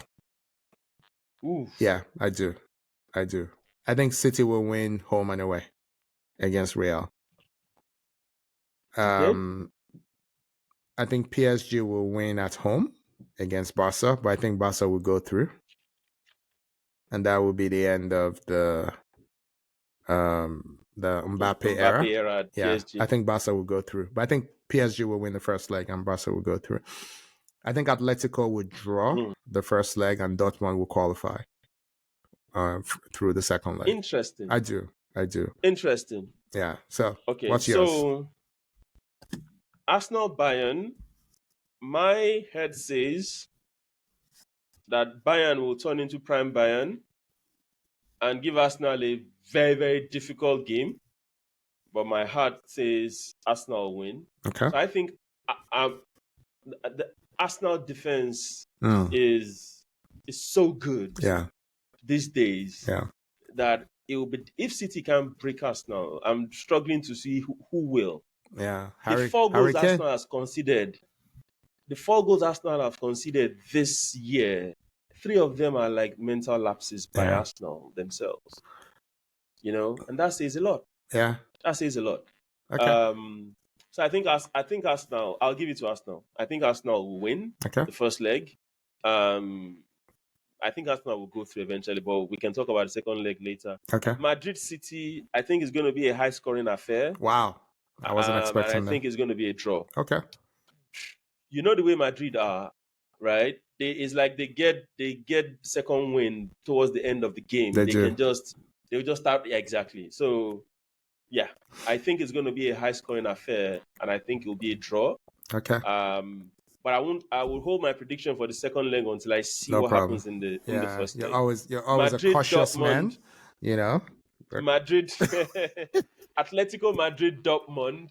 I think Atletico Madrid will win this. Oof. Dortmund, yeah. Okay. Nah. Dortmund, I don't think they're serious this year. Okay. I don't take them seriously. Okay. PSG Barcelona, I think Enrique has shut the door on what's his name? Mbappe, kind of, right? And I think Mbappe too might have given up on PSG. And I have a funny feeling that Barca will win this. Right? Okay. So even at PSG, I am picking Barca for the win. Okay. At PSG. Okay. That's how I feel. And you know, sometimes these games is more about your mental state than what is on the pitch. If Mbappe is not right, PSG is dead. Yeah, they're not good enough. They're not experienced enough. Yeah. I don't think he's right. Yeah. Okay. All right. Cool. So let's leave it at that. Okay. When we started off, we said we're going to talk basketball a bit. Let's use the rest of the show to expand our territories a bit. We talk football so much. And Aki and I are fantastic. I mean, we love basketball. Yes, we do. We're basketball fans. And we started off by saying we talked about the NCAA women's basketball. If you've not been following the past 1 week or 2 weeks, Aki, yeah, maybe 2 3 weeks. Past 2 weeks has been it's been fun from an NCAA women's basketball standpoint.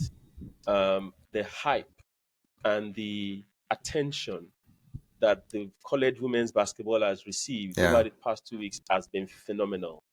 In fact, the men's side, they are envious right now. Yeah. I don't even know who's in the men's finals. I've not even been following the men's finals. UConn, baby. And I know UConn beat Alabama. UConn beat Alabama yesterday. I actually saw that. But the interesting bit is this: the women's game. There's a particular young lady called Caitlin Clark.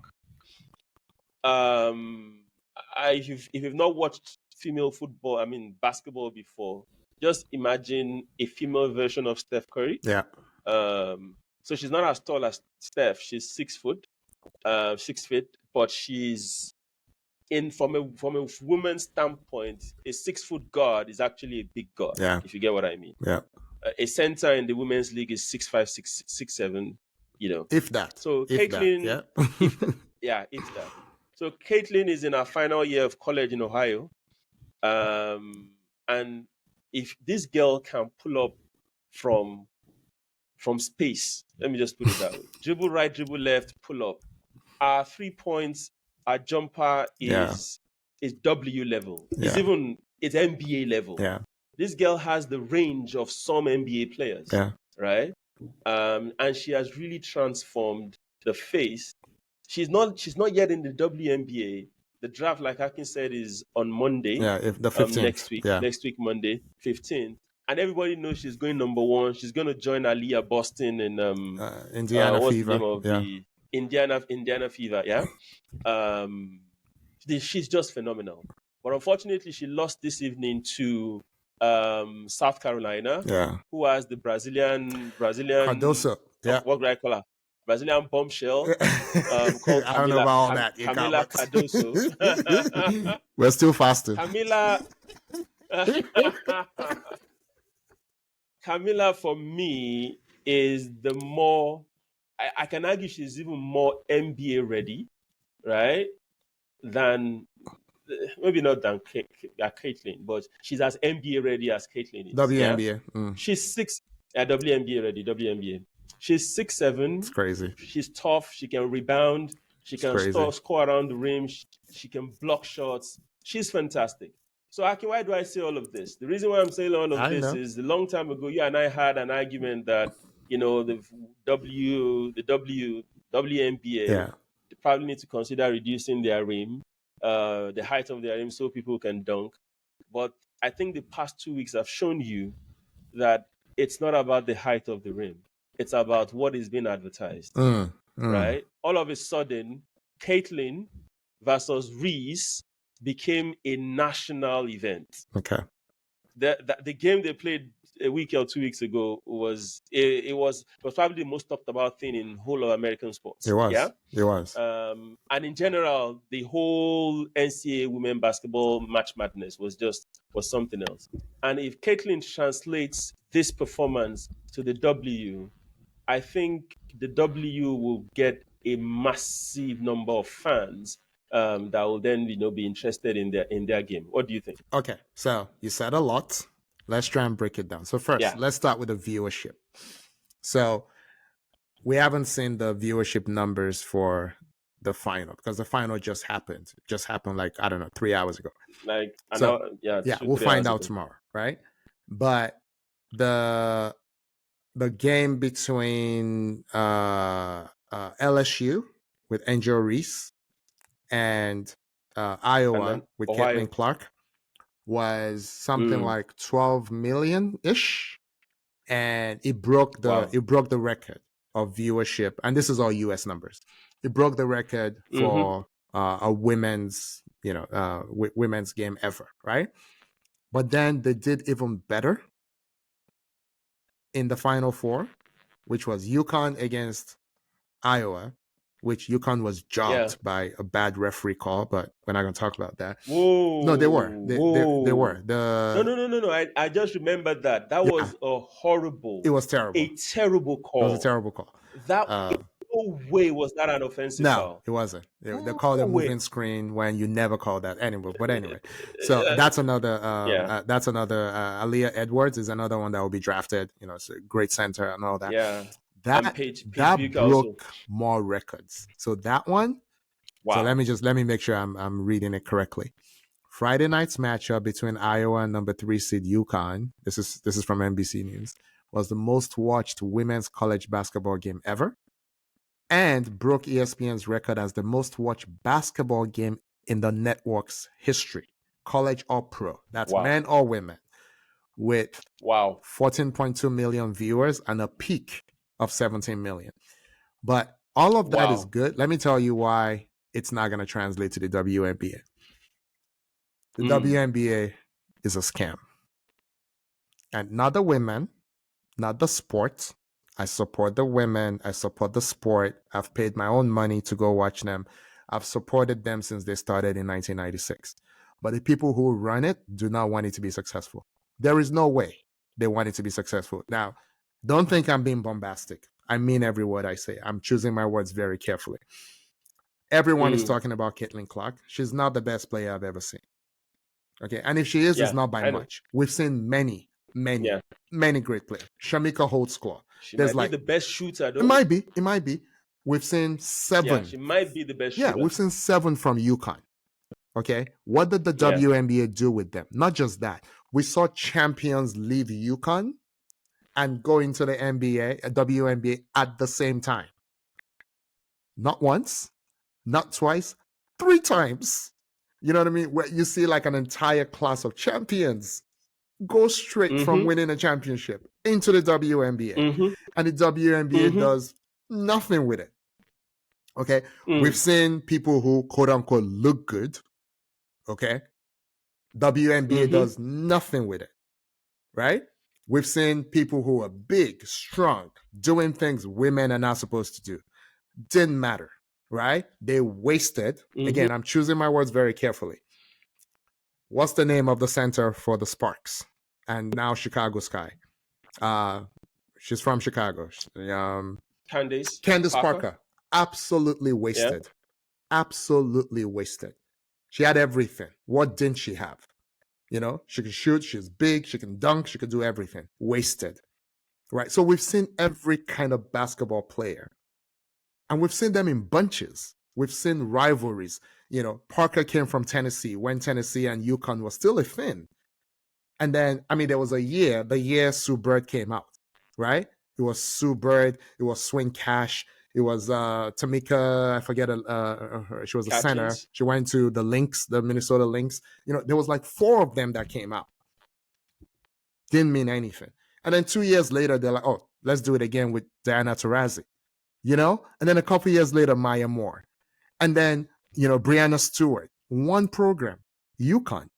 They just keep feeding the WNBA stars, and the WNBA keeps destroying them and sending them to Russia to go get arrested by Putin. It's ridiculous. So they're not serious about having a league. They're going to take Caitlin and do absolutely nothing with her, because that's what they do. Arike Ogunbowale, remember her? Have you heard anything about her? She's with Dallas. Yeah, have you heard anything about her? Here's the thing, right? So I hear what you're saying, but at the same time, most of the games, most of these ladies that you see that you're talking about, their game did not instantly translate in the WNBA. Ooh. And for the first 1 or 2 seasons, I said some of them, not all of them, right? Okay. And most of them struggled, right? And some of them didn't even last in the W. Some of them are out of the W. Not Diana Taurasi. Number 2. Not Sue Bird. No. Diana Taurasi is a legend. So when you say what did they? So if you're saying they didn't do anything with Diana, what do you mean by that? No, so are you saying they didn't build any campaign around her? Marketing standpoint, is that what you're saying? They didn't build anything around her, anything around the team. So let me flip this. Okay. Was the hype around Diana, was it as high as the current hype you have right now? No. But Americans are fickle. So let me put it this way. What we're seeing right now is very similar to what we see during the Olympics. It won't last. Okay, so that's I think that's the point. Yeah. I mean, you live in the US, you know this more than I do, right? It won't last. I will be shocked because I've been following this for a while. The hype hasn't been this high. You're right. You're with this absolutely hype, right. With the numbers that you just read out, it will be ludicrous. It will be a massive failure on the part of the W not to benefit from this, not to build on this. Can I give you, I love stats. Can I give you Yeah. one more? I'm looking at Mm-hmm. average regular season attendance at WNBA games in 2023. Yeah. The highest is the Las Vegas Aces, 9,551. Now the average, Because they're champions. no, yeah, That's why. but the average NBA arena sits like 18 to 24,000, right? Yeah. The average WNBA attendance, the highest is 9,500. Phoenix Mercury 9,200, Seattle 8,900, Yeah. and then, and you know, there's only 12 teams in the WNBA.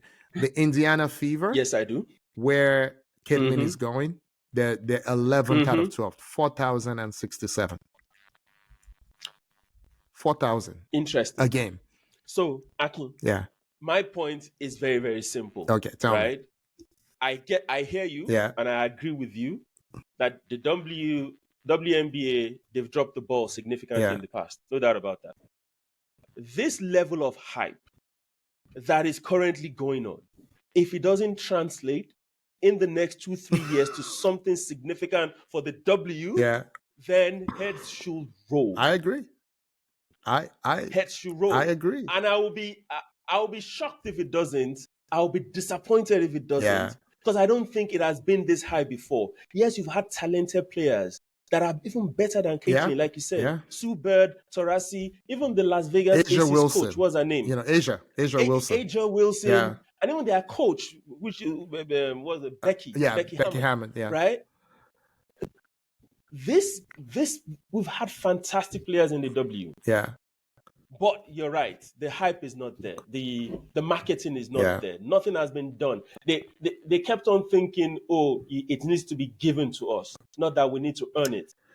This is their time to earn it. If you cannot milk this current situation between Caitlin, Reese, Cardoso, Cameron Brink, the young lady in Tennessee, what's her name? Rikia Jackson. If you cannot do Jackson. that, Rikia Jackson. If you cannot do that, then head should roll in the WNBA. Then that means they're not serious. So I always thought what they didn't have was enough hype. I thought the game was there. I thought the game has always been there. I agree. The talent is there. I agree. It's the hype that they didn't have. But now this is the biggest hype you can get. I know. If you mess this up, then you don't deserve to exist. So, simple. Again, I want to choose my words very carefully because this thing is fraught with a lot of landmines, right? It's like going out, and now we have a platform, so you know we're not just talking in a closed room. You know, when Shaq suggested lowering the rim, he got blasted, right? So anything you suggest, you get blasted. So let me just repeat again for anyone who doesn't know me. I've been watching the WNBA since they started, 1996.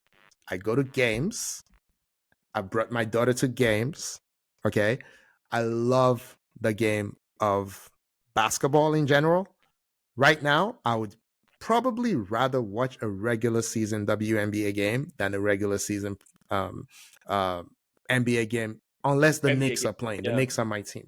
I'm not going to lie. Like I find some of men's basketball unwatchable right now, but we're going to get into that some other time. I think you kind of feel the same way too. So I love the game. I'm committed to it, all of that, right? But I do not trust the people who run it. So none of what I'm saying is about the players. I just want to be very clear. None of what I'm saying is about the players. I do not trust. I don't think they're set up for success. I don't think the people who run it want these women to succeed. I don't. If they drop the ball on this, they will. Then they don't deserve to exist. The league does not deserve to exist. I have zero doubt in my mind that they will drop the ball. We can circle back in a year. We can circle back to this. We can circle back in a year or two. We can circle back. I'll be shocked if they don't. So if they drop the ball, then they don't deserve to exist. So I have a friend that I trust a lot on these issues, right? We were talking about this. Yeah. And he said, Ice Cube's Big Three or whatever league.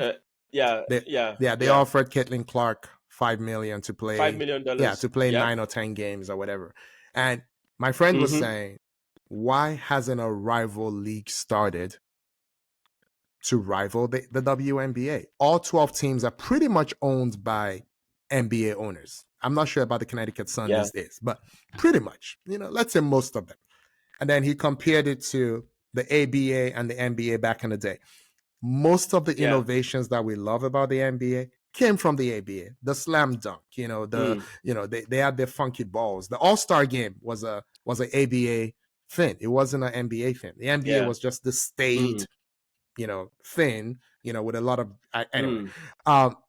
So why can someone, if they're only paying their players, Caitlin Clark as a number one pick will make less than $80,000 a year.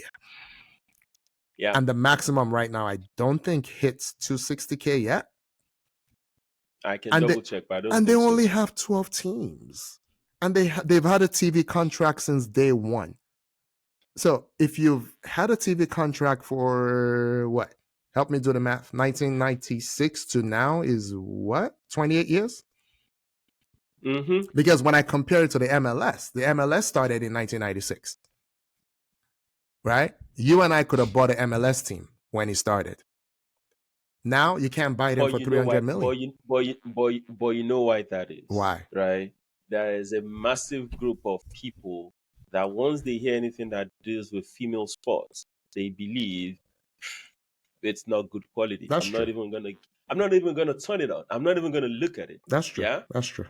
You get what I'm saying? That's true. So the audience needs a massive level of convincing before they turn to the WNBA.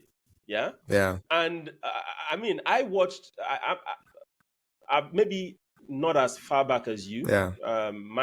Mine started with what's her name, Candace Parker coming to Sparks. So early 2000s. And all those kind of stuff. Whatever. Yeah. Exactly.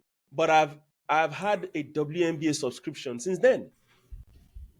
So I watch their games. Yeah. Also, you understand? So, and I look at it and I'm like, this is fun. It's really good. Quality. It's really good quality. What exactly is the problem? Yeah. What exactly? So if it is like you said, the people that are running stuff, right? They're not the ones they're not doing the proper things. They're not putting the teams and the players in the best position to succeed. They're really not. And with this current hype, if they drop the ball on this and they bottle it, then I'm sorry. Yeah. Maybe somebody else should take over the helm. For me, this is kind of personal, right? So, I said at the beginning, my daughter plays, football and everything, so even, so I do have a daughter. She wants to play in high school. She's going to high school next fall, and she wants to play in college, if she can keep improving, she'll probably, I don't know if she wants to be a pro. Maybe, I don't know if she can be a pro. So, but you want there to be a path. Right? You want people, you just want to reward excellence, in a country of 300, however many people, a league for top level basketball that is only 12 teams is a disgrace. Yeah. You know what I mean? And then they have a strict roster size of only 12 players. Let me tell you what is the higher disgrace. Yeah. The fact that your players have to go in the off season to Australia, to Russia, to make more money than playing Turkey. In your league. Yeah. In China, Turkey is rubbish. You know what happens in those countries. You know what happens. So I heard Candace Parker talk about this a couple of years ago, that when she would play in Russia, the owner would just give them his credit card, go shopping, go do this, go whatever you want. So because in those countries, it's not for profit. It's a labor of love. You know what I mean? So Real Madrid will be like, we make all this money. We must have equity on the women's side. So we will set up great facilities for our women like we have for our men. Same thing in football. Like America is the women's football powerhouse, but all the best facilities are in Europe. Because what the European clubs do is they're like, hey, Lyon was like, we have a fantastic setup for women. We just duplicate it.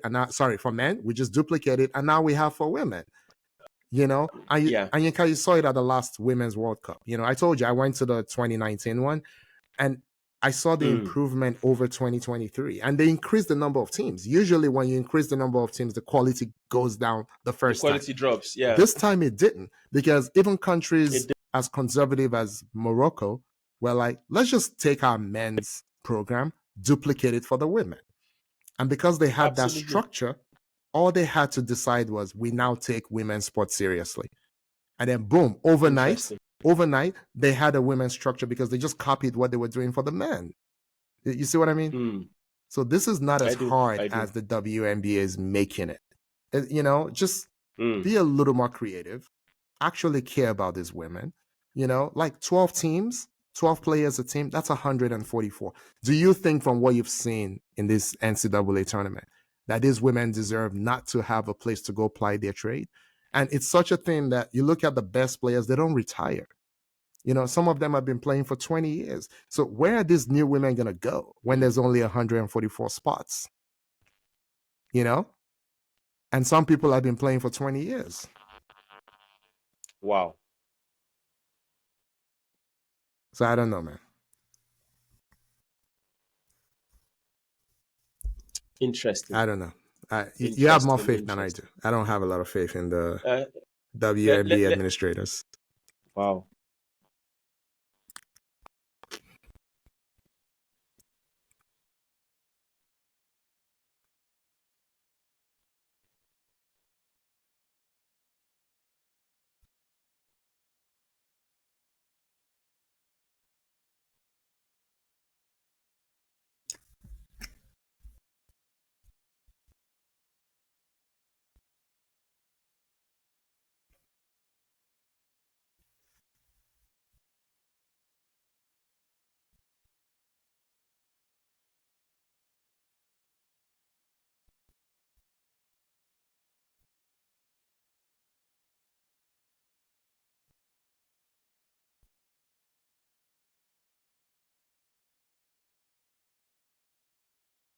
Okay. Yep. So let me just. Yeah. Can you hear me?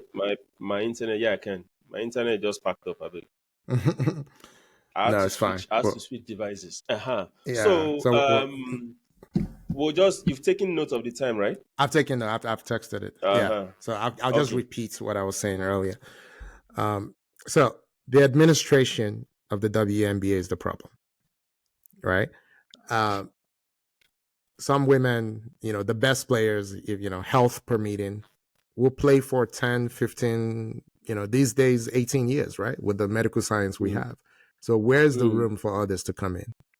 You know, where's the room for others to come? And then when you think about it, they don't make enough money from the sport. So they have to make money from endorsements. There's only so much room at the top. So the biggest stars will take all the money. You know, Caitlyn coming in now, we suck up all the energy in the room. It's not like the NBA where everyone gets an endorsement. You know what I mean? So we'll see how it goes. We'll see how it goes. So quick trip to the NBA then.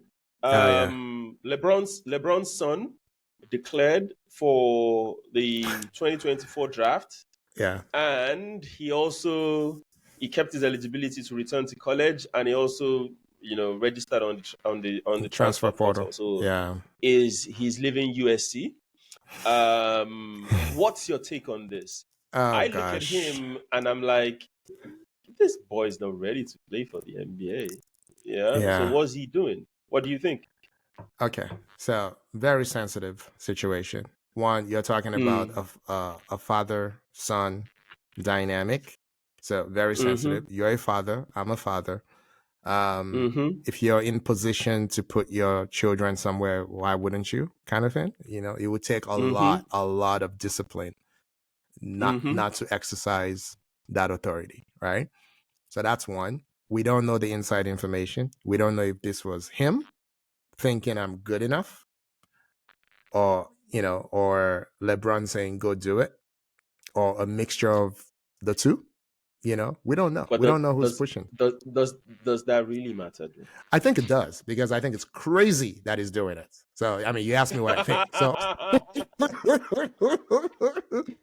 but sometimes crazy. And then the third sensitive thing, he did have a heart condition, right?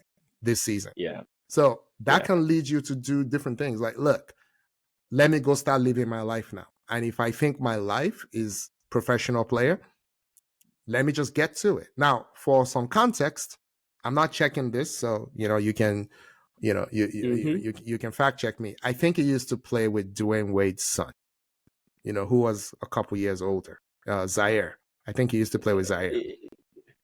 right? Oh yeah, what's the name of that high school again? Yeah, I don't know. But Um, you played in a couple, right? But the point is, Zaire was the better player.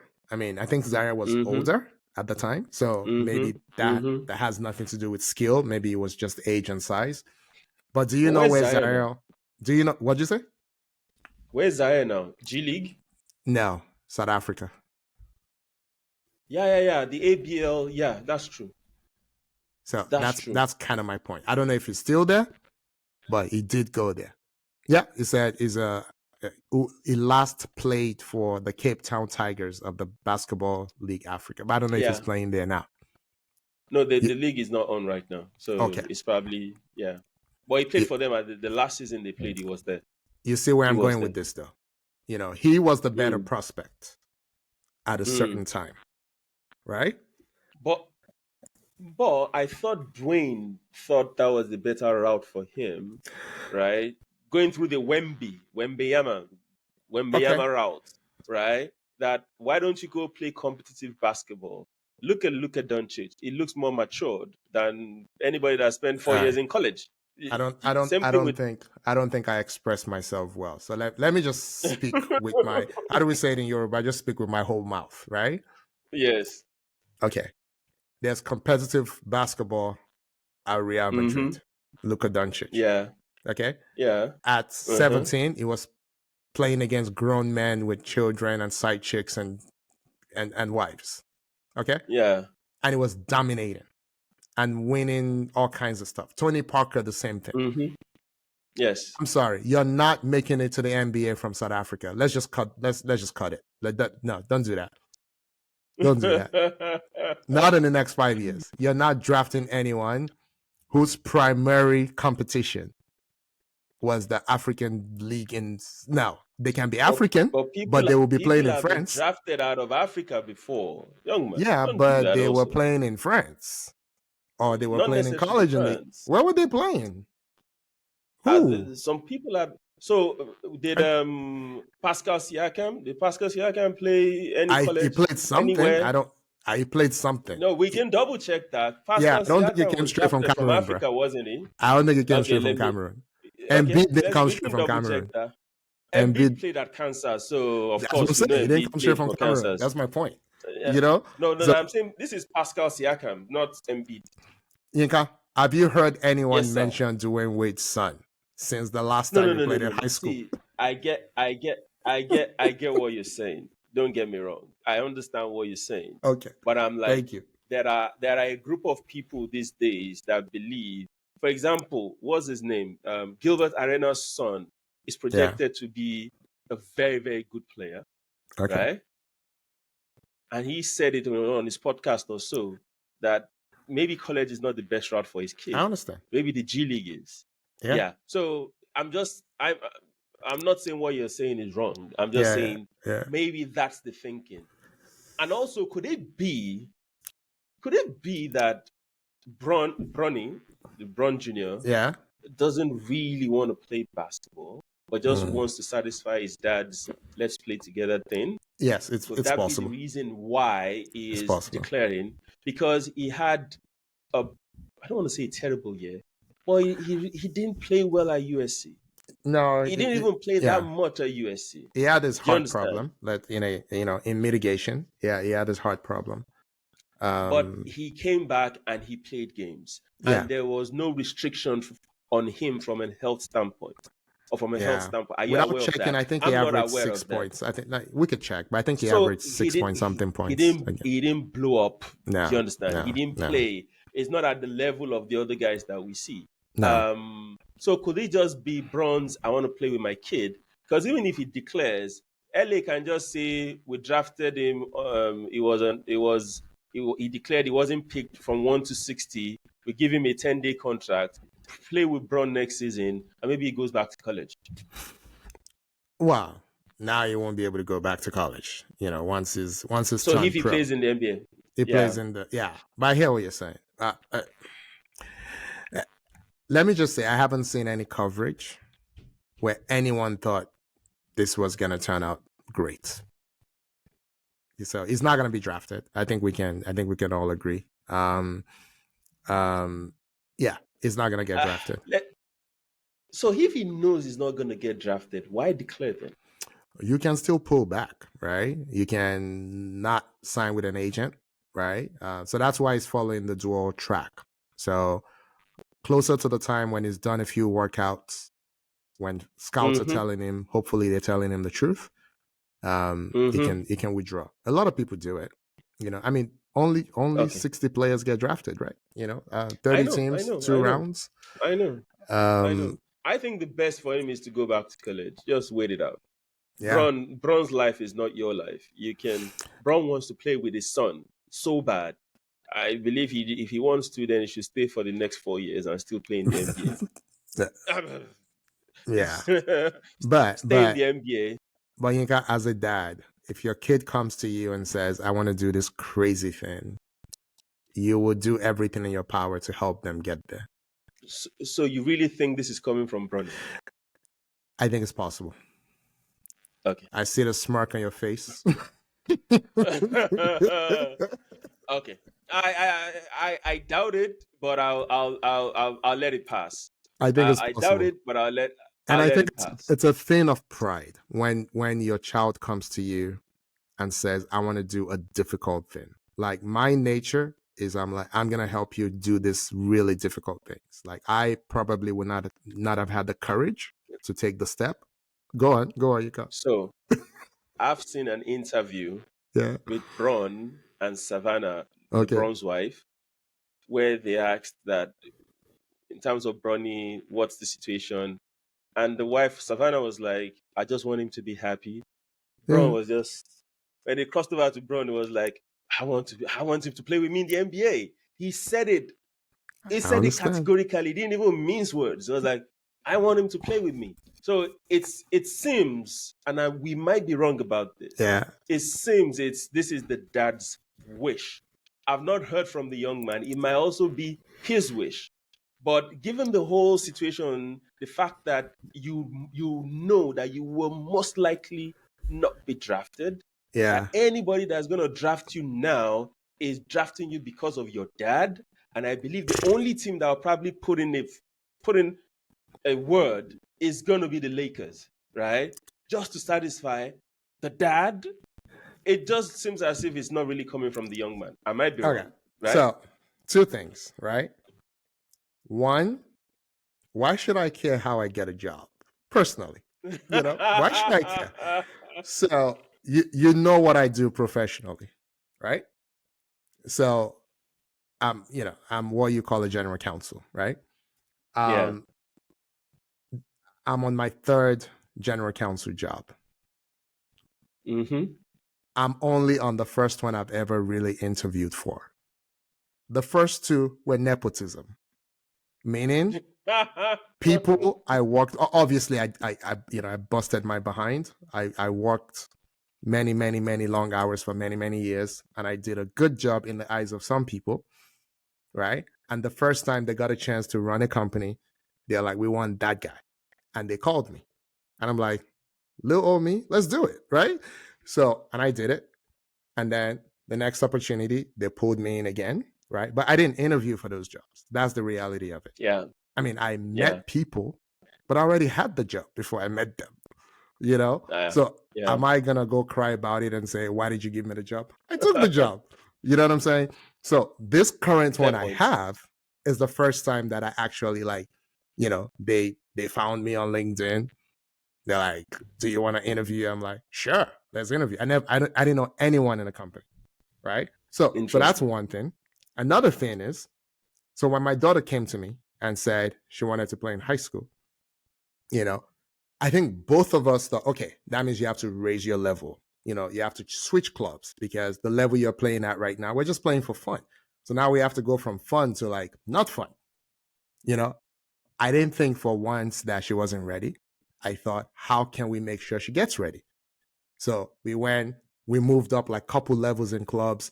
We started working out, all of that stuff, because that's what you do for your children, and it was all positive encouragement. At no point did I say you cannot play in high school. It was, okay, we got 2 years. Let's go get it. How can I help you get there? So that that will be my Perfect. response. Anyway, so enough of Bronny and his dad. Good luck to both of them. I actually I like LeBron. I love it when people that have every excuse to misbehave don't misbehave. If you get what I mean. He's been responsible, straight, easygoing. No, the worst thing LeBron has ever done is leave Cleveland to go to Miami. That's it. And if you Yeah. rank that among the worst thing that celebrities have done, I mean, that is not street. yeah. Come on, you get what I mean, Yeah. No, right? he's a model everything. He Yeah. model everything. So this is not coming out of hate or anything. Love him to that. He's a solid guy. Good luck to him and his son. But let's quickly let's wrap up with talking about the playing tournaments in the NBA. I hate them. Next. I hate them. So we have a situation where in the Western Conference, Yeah. last time I checked, Golden State. So how it is the 7th, 8th, 9th, and 10th seed. There's a playing tournament. 7 plays 8 to confirm who's 7th. Yeah. 9 plays 10. Then the winner of 9-10 will now play the loser of 7-8. Yeah. To confirm who is 8th. So right now, if you follow basketball, something interesting is going on. In the Western Conference, Golden State that has Steph Curry, who is the greatest shooter God has ever created. Golden State that had Steph Curry is sitting in the 10th position. Okay? Yeah. Lakers until yesterday were sitting in the 9th, but they've moved up to, I think they've moved up to 8th position now. Okay? In play is also Phoenix Suns. They're in the 6th position, I guess. I think they've also moved yesterday. Okay, so I have it open now. So in 10th position is Golden State. 9th position is Sacramento Kings. They have an all-star guard, Fox. De'Aaron Fox. Yeah. Lakers is 8th. New Orleans is 7th. Phoenix is 6th. Now, between 6th and 10th, there are only 4 games between them. I think we have like 7 tight. games left of That's really tight. It is tight. So we might have a situation where one of the 3 top players in the NBA, I'm talking about Kevin Durant, LeBron James, and Steph Curry, might have to participate in this playing tournament and disgrace in this playing tournament of a scheme. In this playing tournament, Aki doesn't like it, but do you know why? Can I tell the people why? Can I tell the people why I hate it? One game, put your life on the line. Can I tell the people why I hate it? Right? Go ahead, please. The NBA has an 82-game regular season that they charge full freight for. You want to go to a game? You better save for 10 years. Okay? You want to eat a hot dog at a game? You better save for another year. Okay? They charge full freight for 82 games. Absolutely. And then they decide that's not enough to decide who goes to the playoffs. Let's do this sham and mockery. Okay, so we can get more games and more time on TV because we can't beat the NFL. Like, man up. You know what I mean? Like, if people don't want to watch your game, figure out why they're not watching your game. Stop. Just stop. I hate. Remember when Todd Bowley said, go on. Why do you keep talking about America only? I know that's where you live. Okay. The NBA is a global game. So they're not catching NFL from a global standpoint. So they're bigger than NFL from a global standpoint. So people in Lagos are saying they need more than 82 games? That's what they're saying? People in China are. Really? I don't mind. I live in Lagos. I don't mind these extra games for me. I know a lot of people here who love it. I love the stake. I love what's at stake, and I love the fact that it's win or go home. Yeah. And this also helps because you see a lot of people that might be, because right now, number 1 is Denver. Everybody wants to run away from Denver. That's another complete different scenario or complete different scheming that you're thinking of. I wouldn't want to be 8th, for example, because I don't want to play Denver. So you had games number 1 to 82 to not be 8th. What were you doing? Aki, it's fun. It's interesting. Well, maybe I don't So, like fun. so you, Maybe I you, don't you like right fun. now. So Yeah. you're telling me if it's one game to send either KD or Bron home, and it's KD versus Bron, you're not gonna tune That into means that. their teams are trash. Why are we talking about No, no, them? no, no, Why no, are we no. talking about Denver? I asked you a simple question. Are you gonna turn in or not? Begrudgingly. Begrudgingly. I can say I'm very looking. I'm proudly looking forward to this. the in-game tournament really, really pissed me off because I'm like, what is this? You know, I refuse to. You I mean watched it. the in season, the Yeah, one in that Lakers in won? season. Sorry, in season. We were in London together. Now, when I I watched the final, watched it. actually, Yes, we watched one. We we watched watched one. it together. Yes, we watched one together. I That was watched. the final, not one. We watched the Yeah. final together, you and I. See, Stop lying. that's how Stop much lying to our attention I people. paid to it. Because it's not a real final. It's a regular season No, game, and then it's you. because Oh. Lakers won and it's not Knicks. That's why you're doing this. No, You've started again. Be objective for once. wow. Don't let your love for New York Knicks, don't let it. Okay, let me tell you where New York Knicks is on the other side. I Okay, you see why? That's I why know you where don't we care are. about We're not. this We don't playing. dabble. We don't. You're the fourth seed. Yeah, we don't That's why dabble in you're this doing all this. nonsense. We did the work. We did Anyway, the work. the next 1 week is going to be fun in the NBA because almost all these teams, even before the playing, they'll be playing themselves over the next 1 week. Phoenix will be playing New Orleans. They'll play Sacramento. They'll play Golden State. They'll play Dallas. Oh So God, you are killing me. I'm salivating. You're I want to killing see me. these games. You're killing me with this. It's like the playoffs before the playoffs. What's there not to The love? playoffs last for like 3 God, months. Why do you need playoffs before the playoffs? I know. I love it. I love it. Leave it. Just leave it. You know. This is one of the best things the NBA has done since I don't know, since Yeah, whenever. I think I'm in the I don't know. minority. Everyone I talk to loves it. Everyone agrees with you. I do You not like just it. like being stubborn and you want us to go the other way when everybody's going this way. We know No, that's because it why. doesn't make sense to me. You know what would excite me? You know what would excite me? Yeah. Return Yeah. to your first round being 3 games of 5. Best of 3 or best of 5. Hell That's it. no. Why do you need best of 7? Hell no. I want Hell upsets. no. No. Why The not? more the game's area. Why? You're gonna rest from the finals is in June, right? You're Yeah. gonna rest from June to October anyway. Until the end of October, as I can even say till November. You don't care about player welfare. That's what it is. You don't No, care. see, what I would rather they do, frankly, is if you want to drop the 82 games down, right? I don't mind. Yeah, I agree. I don't mind. I like playoff. I like basketball there's something That at means stake. something. The Yeah. reason that means something. That's why some of these guys, this regular season game, they'll say they're not playing because something happened. But No, I don't like that. why is it that Yes, sir. before 15 years ago, we never had this issue? Regular season games meant something. People showed up. You know, Jordan played 82 times, what? You know, I don't know, 10 plus times in his career. So what happened then? I can't. The money became too much. Happened. No, I can explain. I can tell you. I can tell you what happened. The money became so much that you playing an extra year was worth $50 million to you if you're a superstar, right? So you you cutting your career by 3-4 years, you're losing $200 million. That's what it is. So they're like, let me cheat the game and cheat the people and cheat the fans so I can get 3-4 extra years down the road. That's really what it is. No one's saying it, but that's what it is. But that is that backed by stats saying if you play less games, you're gonna have a longer career? The NBA has come out this year.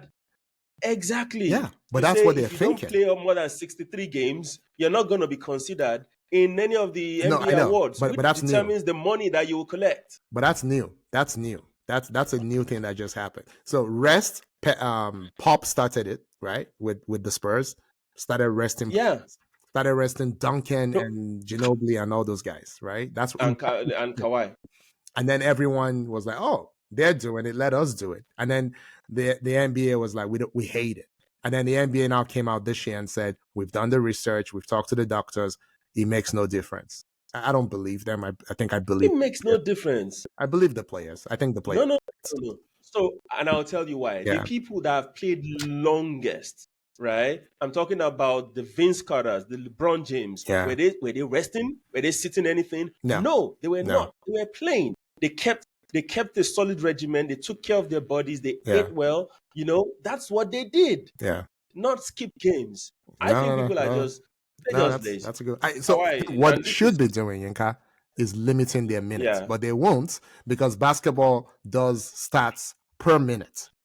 You know what I'm saying? exactly. So, sorry, per And if game you don't rather. clock Per a game. certain number of minutes, no, Yeah. they do per game, they do per minutes too, to some extent. Yeah. Yeah. So the So problem is it's not how many points you scored, is how many points per game you scored, right? And to get your per game, numbers up, you have to play many minutes to score those games. So they would rather play 10 fewer games and keep their averages high, you know what I mean, than, let me just play 10 minutes here. If you play 10 minutes and only score 10 points, then you can't get your 25 points per game. You know what I'm saying? So I think is you this stats generation guys that are the ones causing the problem. But Maybe that's what stats- it is. That's what it is. So stats is the one causing the problem because They don't want Jordan never. If Jordan is okay, he will play. Right? Yinka, one of my favorite sayings, right? I don't even remember the first time I heard it. I think it was over 20 years ago. Is these guys want to go to heaven without dying? I think that's the issue. Yes, sir. Everybody wants to go to heaven. Nobody wants to die. Right? Nobody wants to sacrifice anything. Right? So you want 25 points per game, but you don't want to play every game, because if you play every game, you don't want to play every game. Because you could play every game and just play half the minutes, but then you don't get the volume stats. So what I will suggest is reduce the regular season games so that nobody has to play any back-to-backs, and they've stopped back-to-backs. I don't know why. Right? They've stopped back-to-backs. No, they haven't. Lakers played yesterday afternoon. They're playing this evening. Maybe they brought it back again. They're playing backs-to-backs. So it's the back-to-back that is stopped. Okay. But the back-to-back still exists. That you shouldn't do that. Is it that you lengthen the season, right? I'm sure they don't want to do that because they want the games to end in the summer, or I don't know, whatever excuse that they have for that. Lengthen the season or reduce the games, right? Yeah. So that you can avoid back-to-backs. They've talked about going from 82 to 65. The problem is, obviously, now how do you compare careers? All of that. Baseball went through the same thing when you had. That is the list of my headache, and that's the list of my worry. It may be the list of yours, but the NBA is thinking about it. The NBA is thinking about it. And then remember how they make money, right? So those games, that's home games to the owners, right? The crazy thing, last thing, and then we can wrap.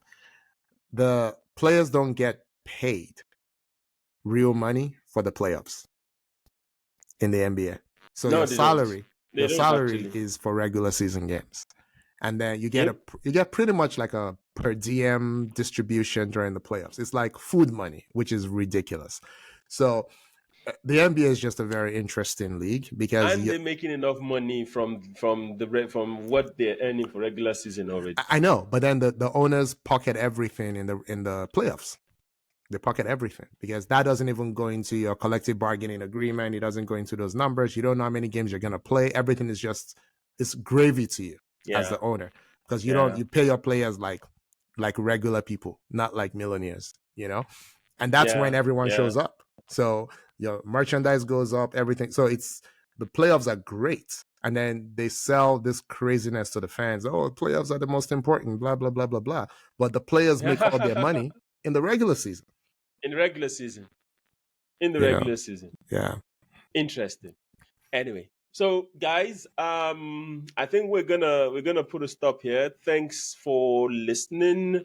Please continue to like our videos, subscribe to our channels, subscribe to all our content, all our social media platforms, and we will see you next week. See you next week. Thank you, Yinka. Thank you, everyone. Talk to you all soon. All right, people. Bye. Bye. Thank you for watching our video. Please subscribe to our YouTube channel. Click on the notifications button so you don't miss any of our content. And please don't forget to follow us on all our social media platforms.